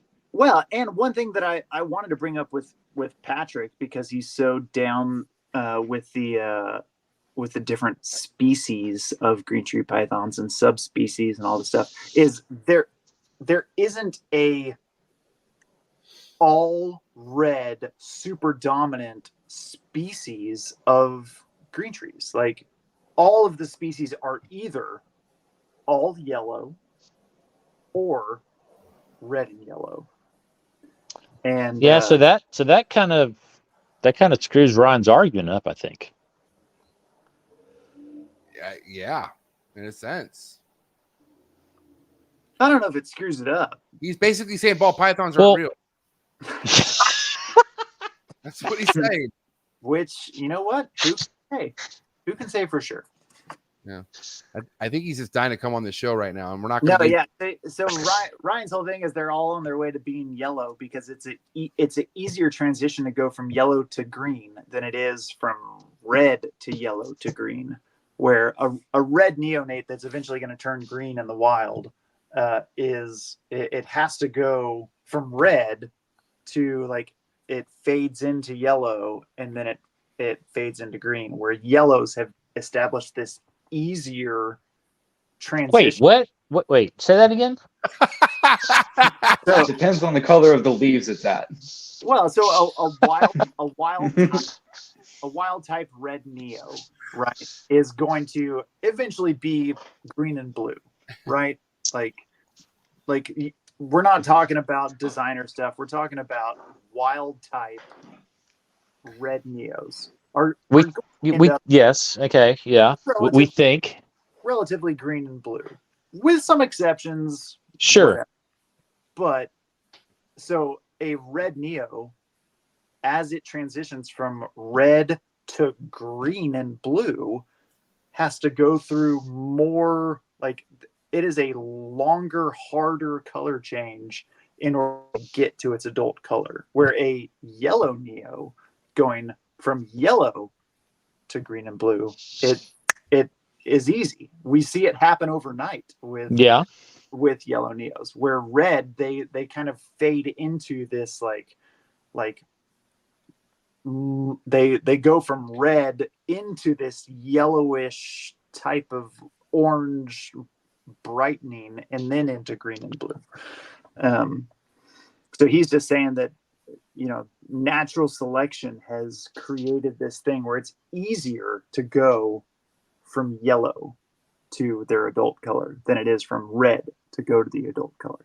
Now we're going back to the talk of the popularity behind super red, almost black red neos, right?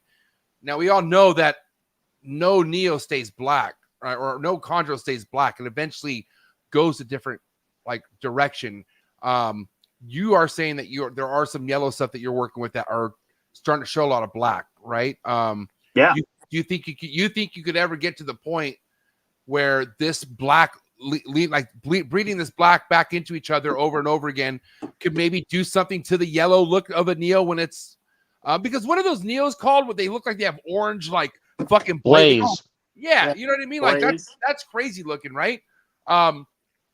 Do you think eventually this can have the effect on the color of the neo when they're born? And then it would be easier to ID, holy shit, that neo is gonna be fucking black when it's older.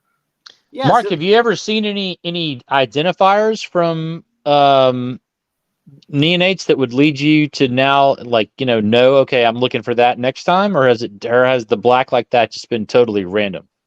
I just asked that question. Wow, thanks, Marshall. So within certain lines, like anything, with calico or Trooper Walsh blue line, if you want the high blue animal, you're going to go with the neos that have been recommended to you that will turn high blue, which is typically that super dark, patternless red neo, right? So with some of the Rob Worrell stuff, the Black Pearl stuff, I have seen that some of the blaze yellow neos do tend to throw more melanism as they turn to adults. I don't think that is like ubiquitous for all yellow neos and all blaze neos and everything, but within certain lines, I do think it is a marker of, hey, like that's something that you should look for and probably worth holding back to see how it develops. I actually have a female that was bred to this male who's going to lay like any day. She might be laying right now. And she has a good amount of blue, a good amount of yellow, a good amount of black. And she was one of the like most plain bright yellow neos of the clutch. Didn't have any blaze on her. And she turned out phenomenal. Yeah. And so, you know, as we've said many times before, I think that's one of the best things about green tree pythons is that you can look for certain markers. You can try and predict certain things. You can play, you know, the chondro lottery as best you can. But ultimately, some of the darkest red, most patternless neos, some of them are going to turn green. Yeah. Yeah. And some of the most plain, like yellow, just unassuming neonates, some of those are going to be phenomenal and not what you expected. And so it like that's the thing that keeps people coming back with green tree pythons is the uncertainty of it all. And that's my favorite thing about the species as a whole. Yeah. Put this guy back. Now, I just, man, I don't know. I feel like you just can't put anything as far as on the shelf as far as what we're talking about, red or yellow. You're not going to go wrong. And it comes down to just you figuring out what it is that you really want. And remind me, I know, Alex, you would know this off the top of your head. Jaeger was a yellow neonate or a red? No, he was red. Red. Yeah, But he came from a clutch with yellows in it, right? Yeah. I think so. Yeah. He produces yellows. So he's hat for yellow, I guess you would say. Yeah. Yeah. He's not dominant red. Right. And is anything? Do you have anything from Jaeger, Alex, in your collection that's a yellow by chance? Oh yeah. You want to see? Sure. Go ahead, Alex. Why not? No, go grab one. Go ahead, Alex. Go ahead. The kid was waiting all fucking night for this shit. I guarantee it.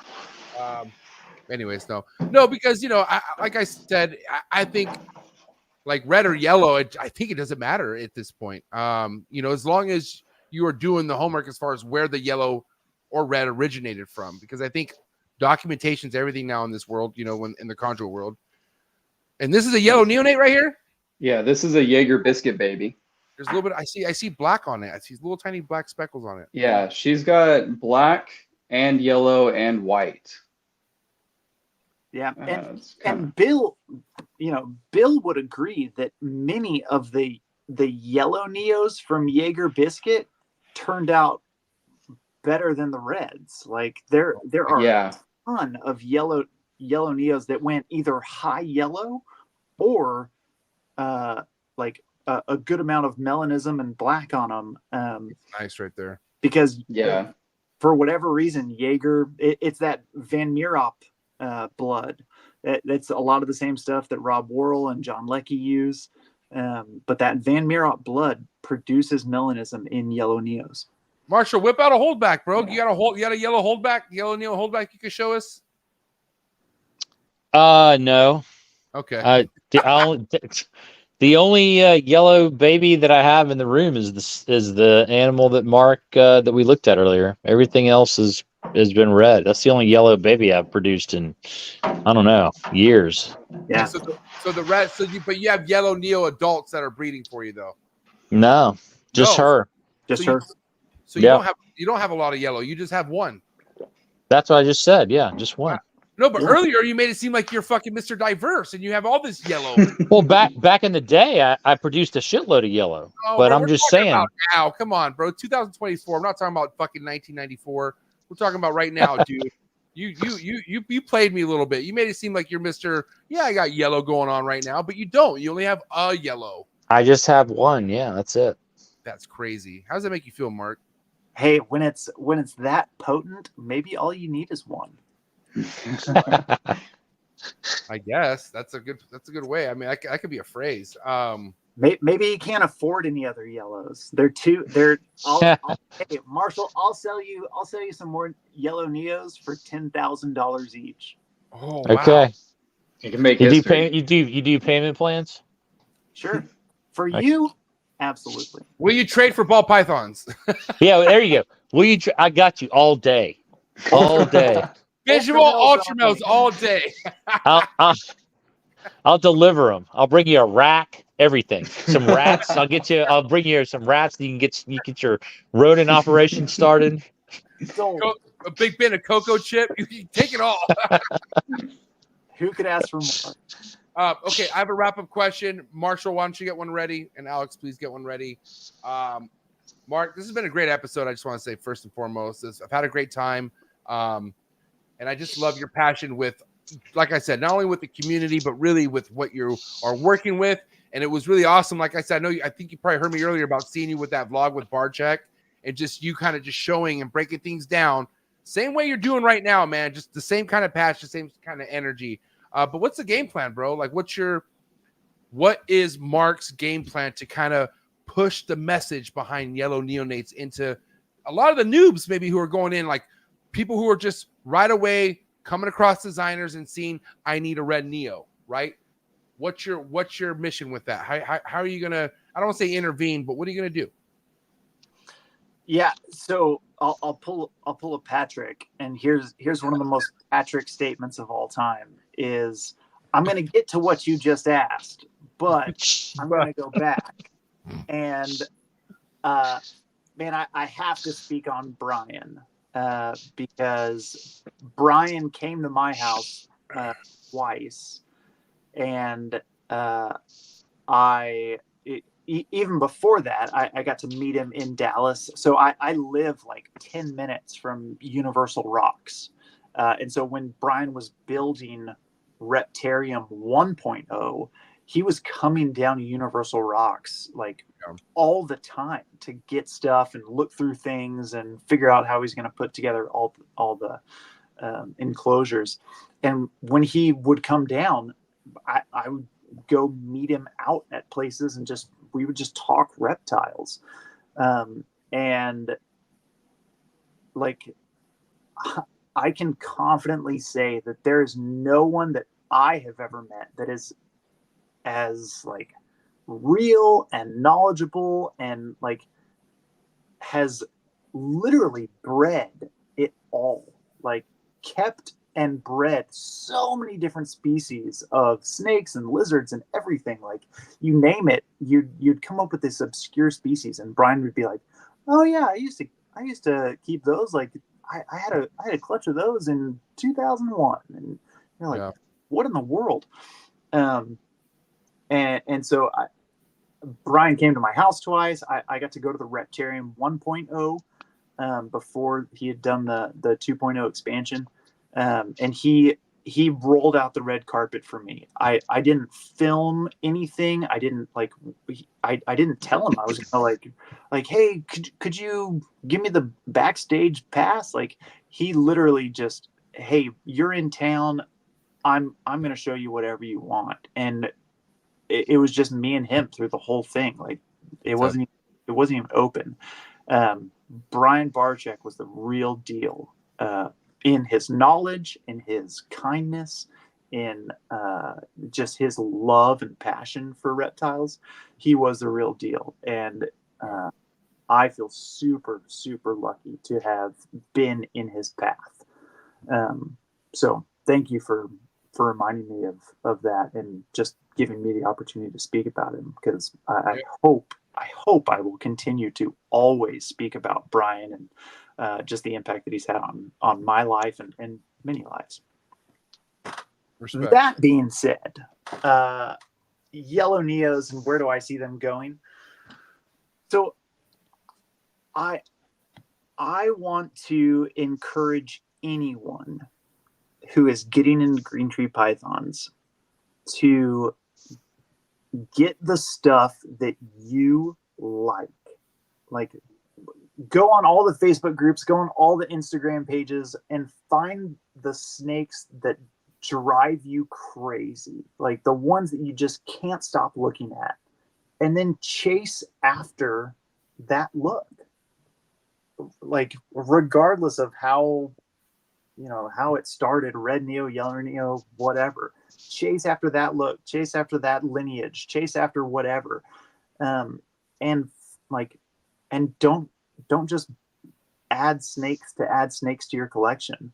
I was telling somebody the other day who they were asking about, buying a certain snake from me. And I was like, man, look, adding a snake to your collection is really cool, but adding the perfect snake to your collection is the best feeling you'll ever feel. Like, that is the ultimate. And so, man, I would encourage everyone to choose 1, 2, maybe 3 projects within your collection and just stay laser focused on that. For me, it's the Calico line and crazy yellow neos. Like, those are my 2 focuses, and I am trying to ignore everything else as best I can and stay focused on those 2 things because, man, I love the Calico line. I love everything about it, and I can't wait to cross it back together. Like, all the different branches of the Calico tree, I want to fold them back into each other. And I'm super excited for that. With yellow neos, man, I want to make the craziest looking yellow neos that anybody's ever seen. And I feel confident that I'm well on my way to doing that. So that's just kind of my laser focus. And if that's not your cup of tea, that's great. I don't care. Like, do the thing that makes you happy, that is going to keep you coming back for more, and do it to the best of your abilities. Like, chase after it. So I think you care, just so you know. Well, I mean, but I do. I care about what you care about, but I don't care the same thing that I care about. Like, Right. So yeah, like, do you? I mean, even MJ, like, you asked about a yellow neonate, and I was like, dude, I know your collection. And one of these yellow neonates is not going to be the thing for you unless you're going to go all in on some yellow neonates for that project. But a red neo, man, it could complement everything you have. And so it depends on your collection. It depends on what you're going for. It depends on what you like. It depends on what. It depends on your laser focus. And my laser focus are super red dominant red. Yeah, then don't get a yellow. Come at me, Ryan Young. Come at me, dude. Sorry, not trying to say that. So yeah, that would be like my vision for the future of my collection as a whole. Epic. All right, who wants to go next? Who's wrap up questions next? I'll go. Alex, go for it. Yeah.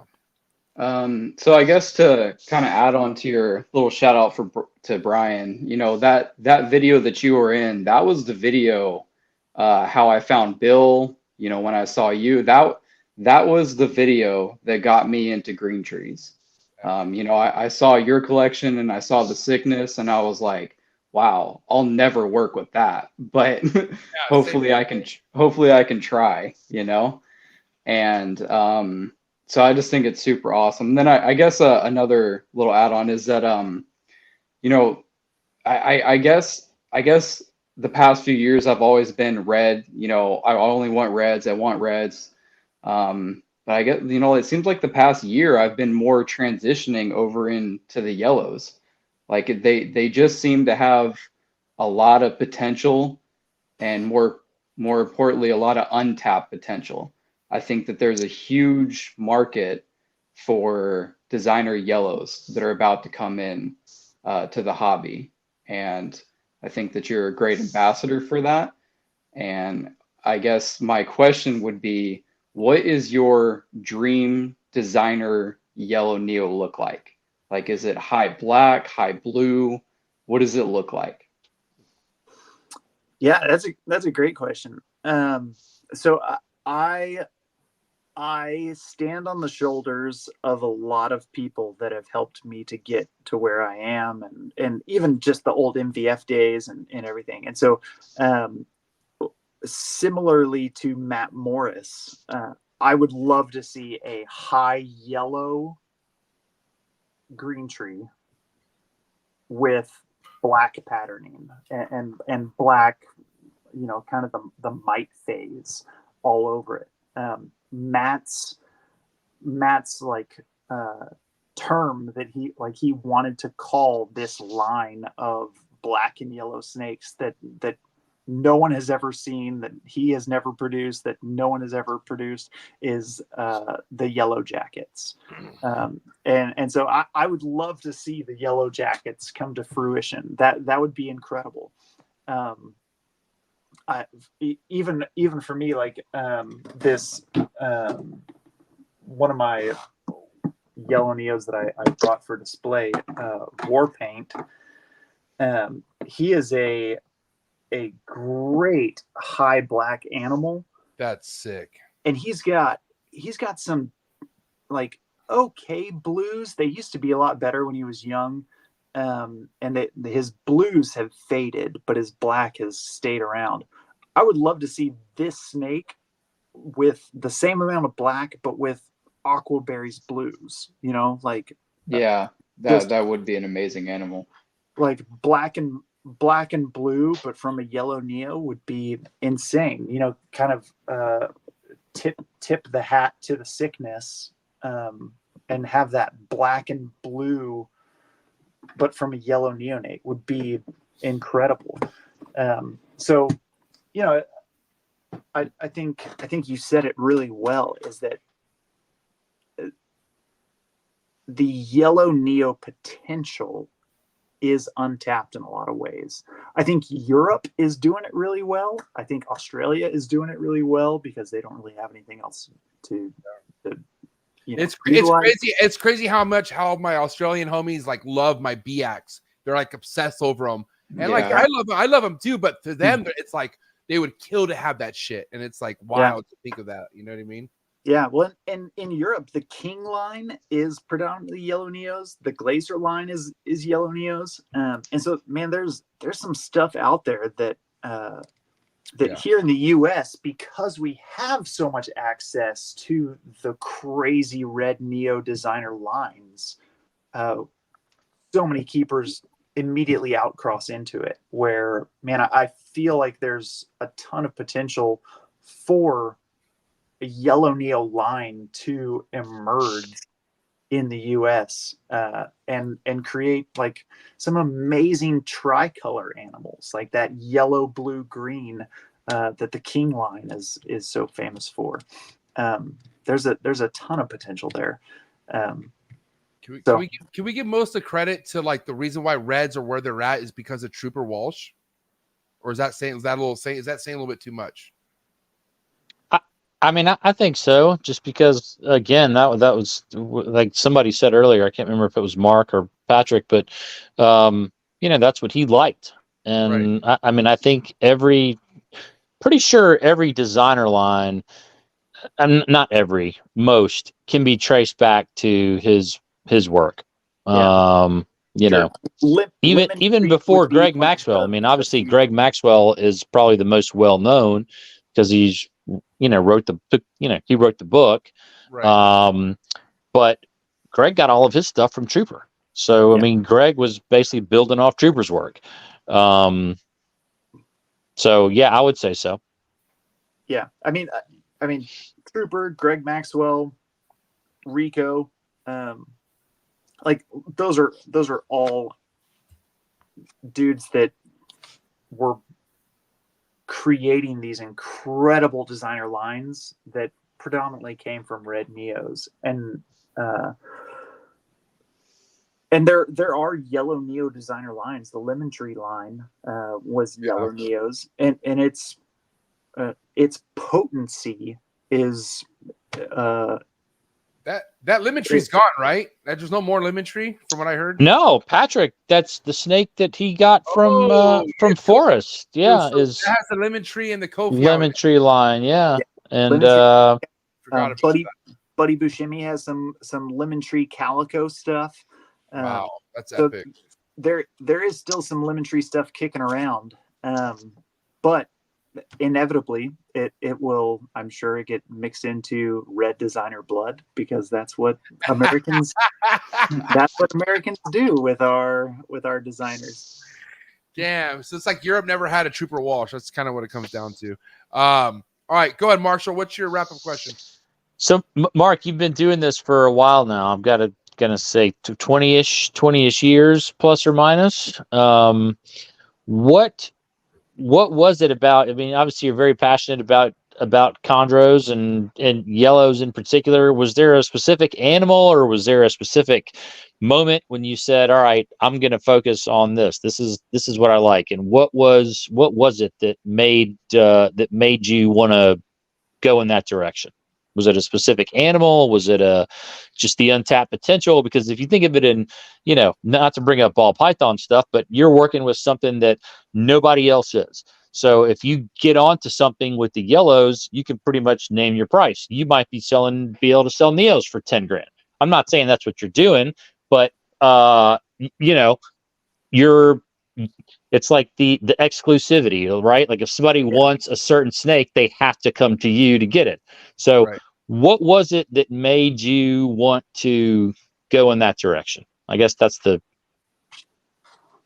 short question. Yeah. So I think it's a couple things.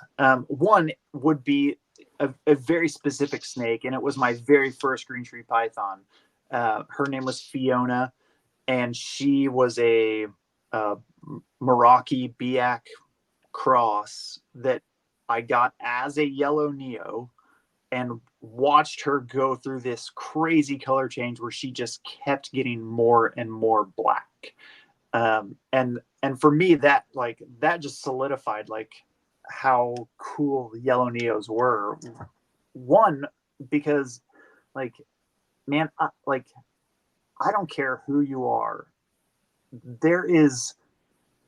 I don't think there's a prettier, more jaw-dropping baby snake, a neonate snake, period. Python, boa, colubrid, anything. A yellow green tree python baby is shocking to look at, right? Yeah, 100%. It's a classic. It's what you think of whenever you think of a neonate green tree. You think of a yellow one. It is undisputedly beautiful. And so then to watch that go from a crazy yellow color into a crazy designer-ish looking animal, that did it for me. And so Fiona was really that snake that did it. But naturally, I am also I am a contrarian. I like to challenge people. If people are having a debate and they're just hell bent on one issue, I'll take the other side even if I don't believe it. Because you like to do that too? I just love to challenge people, and so it's in it's you like to see people worked up is what you like. It's not even that I like to I don't like to push buttons, but I do. But I like just saying. But I do like to make sure people understand the bigger picture. I love opening people's minds to oh, you know what? I didn't think about that. Or, maybe I am being closed-minded on this issue or whatever. And so I think for me, Yellow Neos is that is a part of it where, man, I like to challenge the idea that reds are better always. When, man, there's some really, really cool stuff for yellow neos, and so I think it's just the contrarian in me. Yeah, you know what's funny is because, like, you know, my dad, he loves the snakes, but he hasn't seen a huge like line of examples as far as the neonates. He's seen red and he's seen yellow. And I remember, I think 3 years ago is when I got him his first chondro. He only has one chondro, but I asked him, I was like, "Do you want a red one or a yellow one?" He immediately said yellow. He's like, "Dude." He's like, "Dude, give me the yellow, man. I want the yellow so bad." And I was like, "Whoa!" Like, you know what I mean? And like that's kind of like, you know, I don't know. You get jaded, you know. It's like you bring a person who's not into snakes to a snake show and say, point out the coolest ball python. It's a pied every time. Blue eye Lucy or a pied. Yep. Yeah. Yep. It's an all white snake with blue eyes, or it's a pied. Yeah. And with green tree pythons, like I was saying, man, I think it is so hard to dispute the fact that a yellow neo is the most like gorgeous baby snake that exists on planet Earth. Like, it is so cool looking, regardless of how it ever turns out. Like, man, a yellow green tree python is awesome. Have you seen a black one though? I was gonna say, Mark, haven't you produced some pretty dark patternless black one? Like, they were like maroon, weren't they? Yeah, no, dude, nasty looking. I'm gonna pull them up actually. And for the chondro head in me, like, yes, that absolutely scratches the itch and like brings up like Wuhan, who is a female that I produced in 2020, was like black, patternless, no dorsal markings at all, no yellow on it, like black. And I was stoked as a chondro breeder, but I guarantee you show that snake to just a lay person. Like, if I showed my wife a baby dark black neonate versus a bright yellow, like just regular green tree python, she's gonna pick the yellow one. And that's not because I know my wife. Like, I think you could do that with any lay person. It's that shocking yellow snake. Like, people have seen black snakes before, you know. Bro, check this thing out. This thing is fucking gnarly, dude. Oh my god, that thing's so sick. Yeah. Now, mind you, when you're talking about yellow, the best thing on earth, and then he produces that. Actually, I don't know. Yeah. But, Yeah. Like, bless your heart, though, Mark. Like, I know, I get it, but you're going against Tyson here, man, and I just like. Yeah. Well, I wish you the best. And I love. And that's the thing is, like, dude, I love red neos, and in my collection, red neos have their place. But man, I also think yellow neos like have this untapped potential that we should be exploring, and not just cast them off to the wayside. So.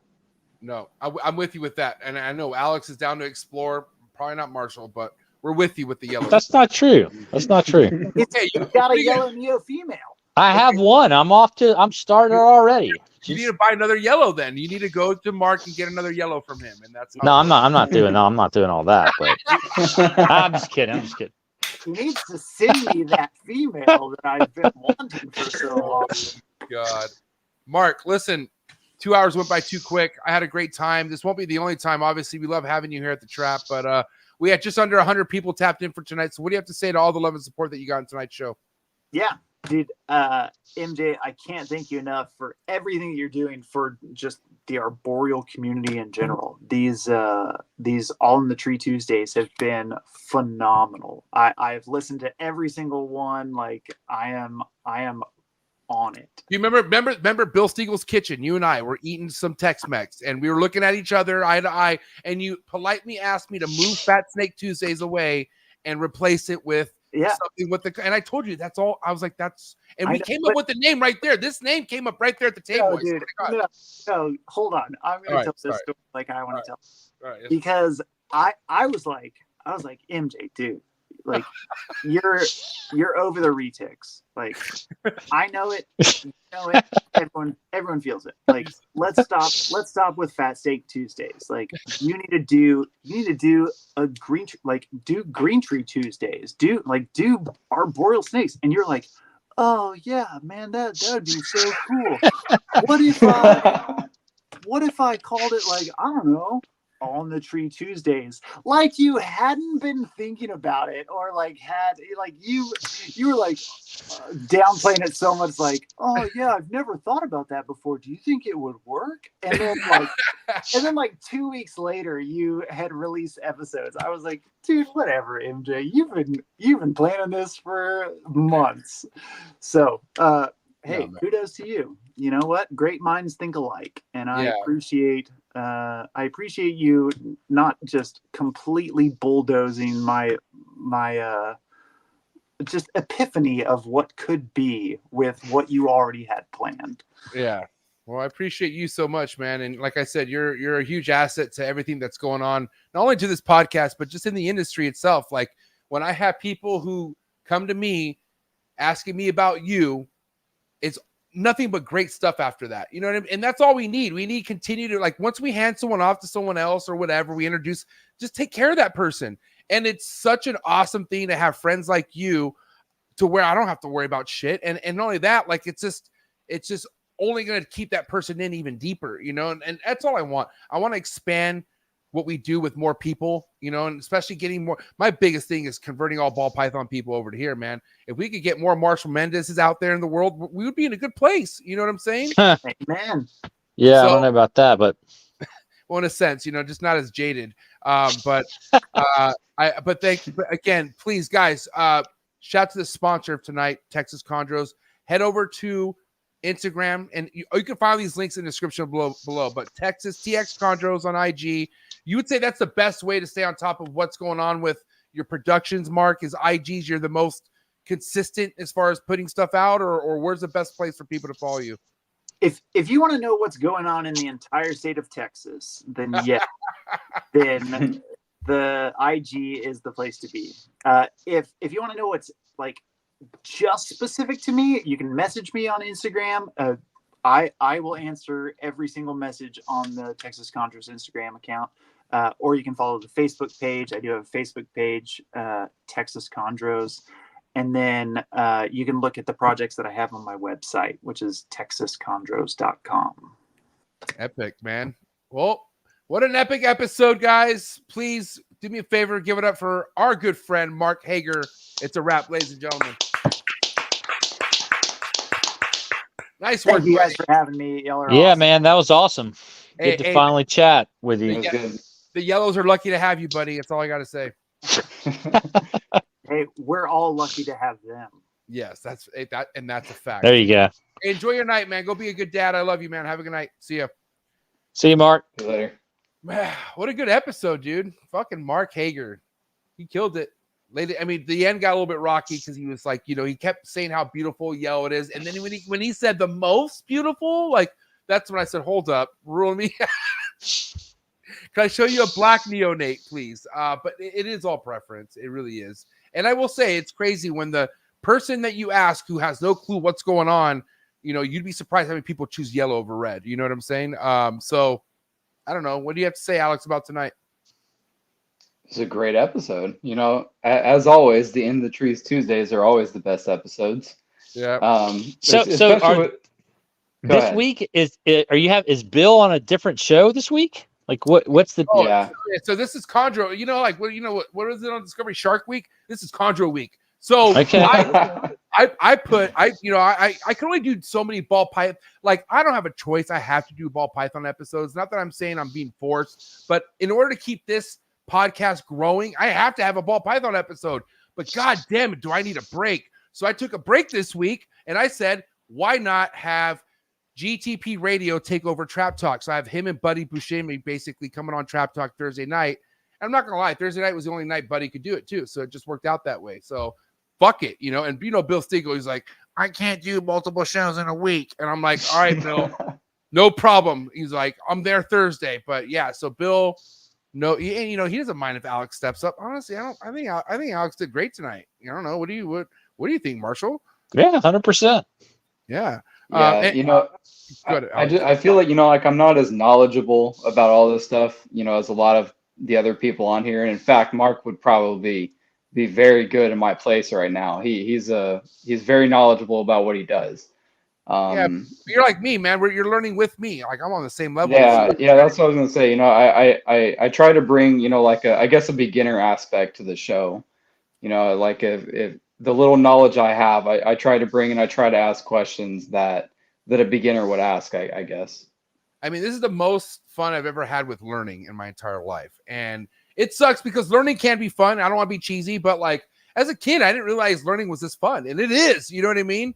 But yeah, I have a really good time coming in here green and just still wet behind the ears in a sense. If we're talking, I mean, look who we're talking to. Fucking Marshall Mendez, very wet behind the ears if we're comparing myself to Marshall Mendez. But this is why I'm here. Like this whole podcast was to develop my skills based off learning shit from the best doing it. And that would somehow, like, that's why I love being friends with Forrest, because Forrest, he would tell me about all these things he was fucking up on. And I'm like, well, I'm not going to do that. I'm not going to do that. I'm not. And he kind of like helped me realize, like, obviously what to do and what not to do. That was like why Forrest was so awesome to me. And then also Forrest led me to Marshall and everyone else who are so awesome in this industry. But yeah, bro, learning, it's just so much fun to learn on this shit. And I got to say, Tuesday nights are getting really popular from the audience. I'm getting a lot of feedback that everyone's favorite day of the week right now so far is Tuesday nights. So shout out to you guys for making it happen, man. Nice. Alex just had shy of we have 96 people peeked at tonight's episode. So what do you have to say to everyone who tapped in on tonight's episode, Alex? Wow, that's a lot. 96 is a lot. Thanks for stopping by. Thanks for listening. I hope you learned something. And see you next week. Yeah. And Marshall, what do you have to say to all the people tapping in tonight? Yeah, thanks. Again, it was fun. It was really great finally getting to talk to Mark, everybody that always, people that I know and respect, all speak very highly of him. So it was nice to finally get a chance to chat. What do you also have to say, Marshall, to the trappers who just recently started liking fish? Ooh, I listen to fish. Yeah, bro. There's people out there dropping, like, because you play a song on your phone and it shows the album. I'm getting screenshots out there. Some homies listening to some fish. Just nice. So yeah. Hell yeah. Hey, we'll have to have the Chondro fish tour one of these days. Guys, amazing arboreals on IG, Alex Warren, and of course, Marshall Mendez, Red Mountain Herbs. Give it up for these two awesome co-hosts. It's a wrap, ladies and gentlemen. See y'all next week.